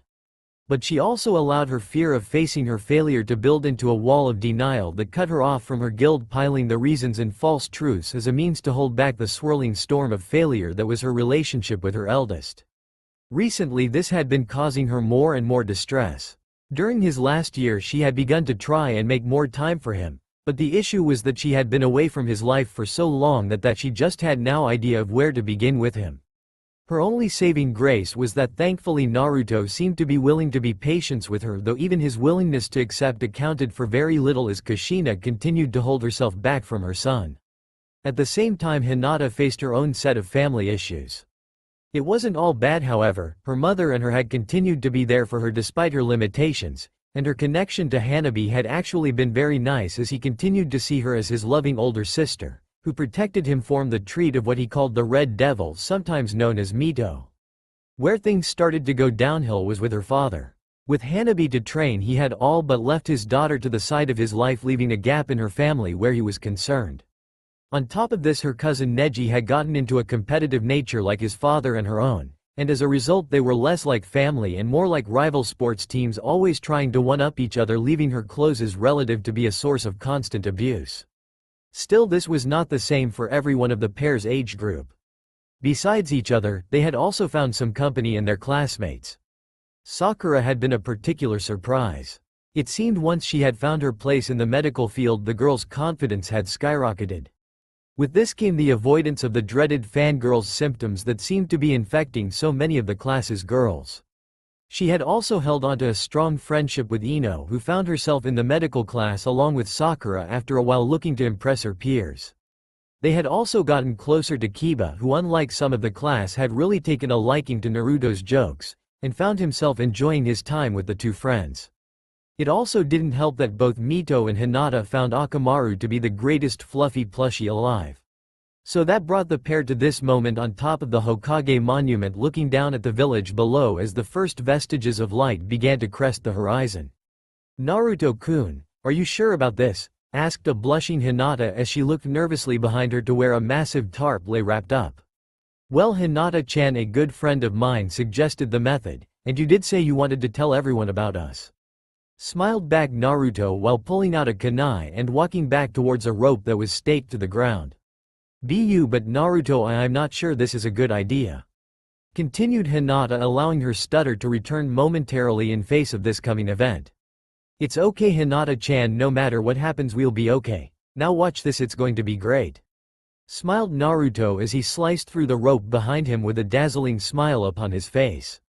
With a flutter of canvas and a small shifting of robes, a banner descended over the Hokage's faces, rolling halfway down the mountain as it went, obscuring the stone faces' eyes. The first to notice the movement were the sentries on the outer walls of the village, as the flutter of white had grabbed their attention. The reaction from them was different depending on the individual. while several were simply stunned at the message now facing them, along with the idea that it had apparently been so easily slipped past all of them, left several momentarily stupefied. Others, particularly from the female demographic, were giggling to themselves, thinking how cute the whole event was, while a few of their male co-workers could only nod their heads in approval at the display. Those who noticed next were the shinobi and kunoichi, along with the students who were about to leave for class as they exited their homes, or spied it from their windows. Most fell into the same groups as their ladders, however, there were a few exceptions. "Oh my god!" shouted a pink-haired girl as she spotted the banner from her bedroom window before falling into a fit of excited giggles at what the banner spelled out. "There's no way, how did I not see this coming?" called a blonde girl as she exited her front door, dropping her lunch as her eyes traveled over the banner, allowing her mouth to sound out the words. From the Hyuga resident, 3 sets of Byakugan sat above 3 separate expressions. Hitomi was smiling ear to ear, while she clapped her hands together in front of her mouth trying to stop her excited giggling. Hanabi was torn on what to think, finally settling for a simple smile, being happy for his older sister as he traced the message before him. Hiyashi, however, had a look on his face as though he had just seen his entire home burnt down. Equal amounts of horror and anger crossed the man's face as killing intent began to leak off of him. Over at the Namikaze residence, one little redhead was excitedly clapping her hands as she looked out her window at her brother's most recent action. Even as behind her the remainder of her family were undergoing very different reactions. Minato was livid, his mind already racing as he glared towards his son's latest prank. How could he do that to the Hokage monument? Didn't he realize that he was desecrating a village monument? On top of that, how could he not tell him about what was written up there before telling the whole fucking village? And what did he mean by Uzumaki?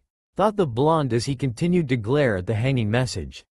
Minami and Naruto were simply in shock, their eyes tracing back over the sign as it hung down over the village, not knowing what to think. A part of them was both happy for their brother, but also jealous, angry at him for creating this whole event. But most of all, they felt confusion at the one point of the banner Uzumaki. They both thought, wondering just what their brother meant by the change. Kushina, however, was where the real reaction was found. She simply stood there as if frozen in place as she read the banner. Guilt, happiness, sadness, anger, worry, and a small twinge of fear all fought for possession of the poor woman's face as her violet eyes continued to dart back and forth across the banner, causing her to look as though she was having a small fit of some kind. As her eyes passed from left to right, she found herself reading the words once again as if trying to believe that they were real. Naruto Uzumaki, Lucykyest guy in Konoha, is dating Hinata Hyuga, the most beautiful girl in the world. The banner read in bright orange letters as it swayed in the morning breeze for all to see. Several questions came to her mind as she read the banner for the second time. How did I miss my own son being with Hinata? She thought to herself.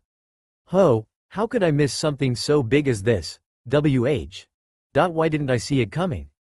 Thought the woman as her racing mind began at last to slow enough for other thought begin inching across her consciousness. Wait, how could he not tell me? Have I really pushed him that far away from me? Wait, what am I thinking? My Sochi has his first girlfriend, oh, and it's Hinata. Oh Kami, they will be so cute together.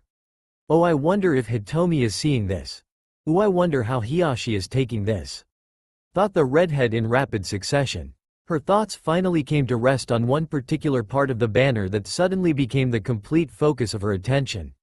Why does it say Naruto Uzumaki instead of Namikaze? Is he trying to say something to us? But what would leaving out only the Namikaze part of his name? Wondered Kushina. And with those final thoughts she turned to see her family's reaction to the banner. As she looked around she saw the questioning and, in the case of her husband, furious reactions to the pronouncement. Mito was still clapping away at the window, and her 2 daughters were looking between their Kasan and Tucson as if expecting them to explain what was going on. Minato, Kushina began, but before she could get any farther she was interrupted by her husband. Kushina, take care of the girls, I have to go take care of our son, stated Minato in a voice of forced calm as he departed in a familiar yellow flash, leaving Kushina to turn towards her daughters who still looked slightly dazed. Girls, did you know about Naruto and Hinata being together?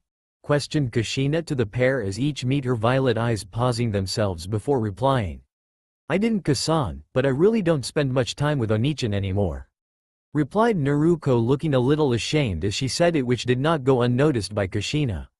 No, Kasan, I don't really have time to worry about Onichan's stunts, though I know he does stay after class with Hinata to go to that course on medical jutsu with Aunt Shizune. I guess he just went to spend time with Hinata, answered Minami as she began to answer her own questions in the same manner that had led her to move so far from her brother. Wait, how long has he been going to these lessons? Asked Kushina, wondering why she hadn't heard about any of this before. Pausing for a moment, Minami considered the question before replying. Not sure, I think it was during our second year sometime. You would have to ask Shizune. Minami answered back as Kushina nodded slightly to herself. Yeah, I guess I should. Anyway, you girls get ready for school. Mito, come on, we are going to go and visit your godmother for a bit, called Kushina as she turned to find her youngest still happily clapping at the window. Meanwhile, across town within the Senju complex, Shizune at that very moment was smiling to herself as she looked at the banner hanging above the Hokage's faces. Well, it's about time those two finally told everyone. She chuckled to herself. Being their teacher for the past few years, it was pretty obvious to her that the two were either dating or so close to doing so it hardly mattered. Meanwhile, Tsunade was simply laughing at the whole thing, while banging her fist on the windowsill trying to catch her breath as she looked from the banner to Shizune. Shizune, please tell me, does he ever do anything halfway? She managed between laughs as her student paused for a moment before shaking her head slightly. Not that I've seen, he is all this and more, milady. He is also becoming quite prominent at medical work. In fact, he is one of the top students in my prep class. Shizune replied, still smiling as her sensei slowly caught her breath. Her student's words caught Tsunade's attention, however. Although she had fought to have the basic program installed for her apprentice, she hadn't actually had a chance to stop by and find out how the classes had been going. Between her work at the hospital and creating the medical ninja corps in the regular forces, she hadn't had a lot of free time. What little she had spent with Kushina and the girls, she soon realized as she cast her thoughts back. On that thought, she recognized that she had never been very close to Naruto. He had just reminded her too much of her brother at that age, and the pain of that lose was still being too much for her to face. As this occurred to her, she realized just how little she actually knew about her only godson, and with that realization came a pang of regret. Just how much have I ignored him because of my own fears? She thought to herself, suddenly feeling like a coward at running from the boy for nothing but his appearance. Shaking herself, she decided to stop by the Namikazes later that day and see if she could at least start getting to know the boy she should have been spending time with for years. Hey Shizune, could you tell me a little bit about the kid? Asked Tsunade, turning to find her student blinking towards her, looking slightly confused by her question. I don't see why not, she replied, privately wondering why her lady was suddenly taking an interest in Naruto, but deciding to ignore it. Back on the top of the monument, Naruto could not help but feel spikes of killing intent begin to emerge from all over the village as the banner swayed for all to see, his smile faltering slightly as he wondered what was going to come of this. Still, it had been worth it, and as that thought crossed his mind, Naruto once again found himself smiling as his passenger added her own view on the matter. Well, my little seedling, this has got to be either the single dumbest thing you have ever done or the most romantic. On second thought, it's probably both, chuckled Jubi, smiling as she noticed Hinata turning beet red as the thought of all the people who were now reading the message. Ah, who cares, this is great, laughed the voice. Yep, this was perfect, agreed Naruto as Jubi let out a sigh. Not to interrupt, but I can feel some chakra signatures approaching, and they seem to belong to your father's Anbu, spoke the woman with a note of concern in her voice. So shall we run for our lives? Asked the voice. Oh yes, let's, responded Naruto as he turned towards Hinata. Hinata-chan, I'll see you later at the finals. I have to go for now, said Naruto, giving Hinata a quick hug before grabbing one of the ropes and shimmying down it towards the town below. Just as he leapt, Hinata found herself surrounded by several Anbu who were looking around for the orange-clad boy. Hey Neko, go ahead and take the girl to school, we'll track down the kid, called a wolf-masked Anbu towards his female companion. Meanwhile, the other three Anbu began to run down the side of the mountain after the boy, attempting to catch him before he could reach the city and give them a real chase. Hinata in the meantime looked over at Neko as her fellows departed. Neko-san, what are they going to do with Naruto-kun when they catch him? Asked Hinata, not able to keep a bit of worry out of her voice. Neko only looked down at the girls silently for a moment before responding. Our orders are to escort him and his accomplices to the academy finals for now. After that, however, you both will be brought before the Hokage." She finished without a hint of emotion in her voice.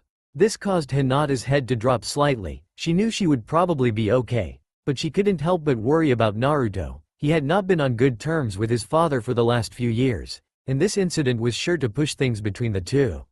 Spying this, Neiko decided to offer some comfort to the girl. "I'm sure the Hokage will be gentle with you kids," she said in an attempt at a comforting voice.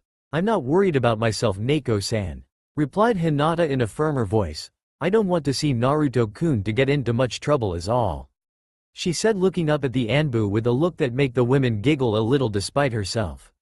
"Well, I guess we know who is in charge of this relationship," thought Neiko, as she and Hinata disappeared in a swirl of leaves. Later at the academy, Hinata and the rest of the class sat waiting for Iruka to arrive. Hinata in the meantime was subject to more than a few stares on account of the morning events. Kiba, Sakura, and Ino had already bombarded her with questions at her arrival. Everything from why they hadn't been told to whose idea the banner had been and for more details of the pair's relationship. The girls could only giggle about how cute it was, while Kiba just kept telling her how awesome the whole thing banner had been, and how he wanted Naruto to make one for him when he got himself a girl. Meanwhile, two figures of the class were keeping quiet during the morning. Naruto and Minami sat in silence during the early lessons, still not knowing quite what to think about the whole morning's events. "I wonder what else I've missed about Oni-san?" Naruto asked to herself as she waited for her brother's arrival, glancing now and then out the classroom window. "How did I miss this? I'm supposed to be his Oni-san, for the love of Kami. What have I been doing? If I can miss this, then what's next?" thought Minami, beating herself up mentally at having been so afraid of her own emotions to have driven a wedge so great between her and her brother.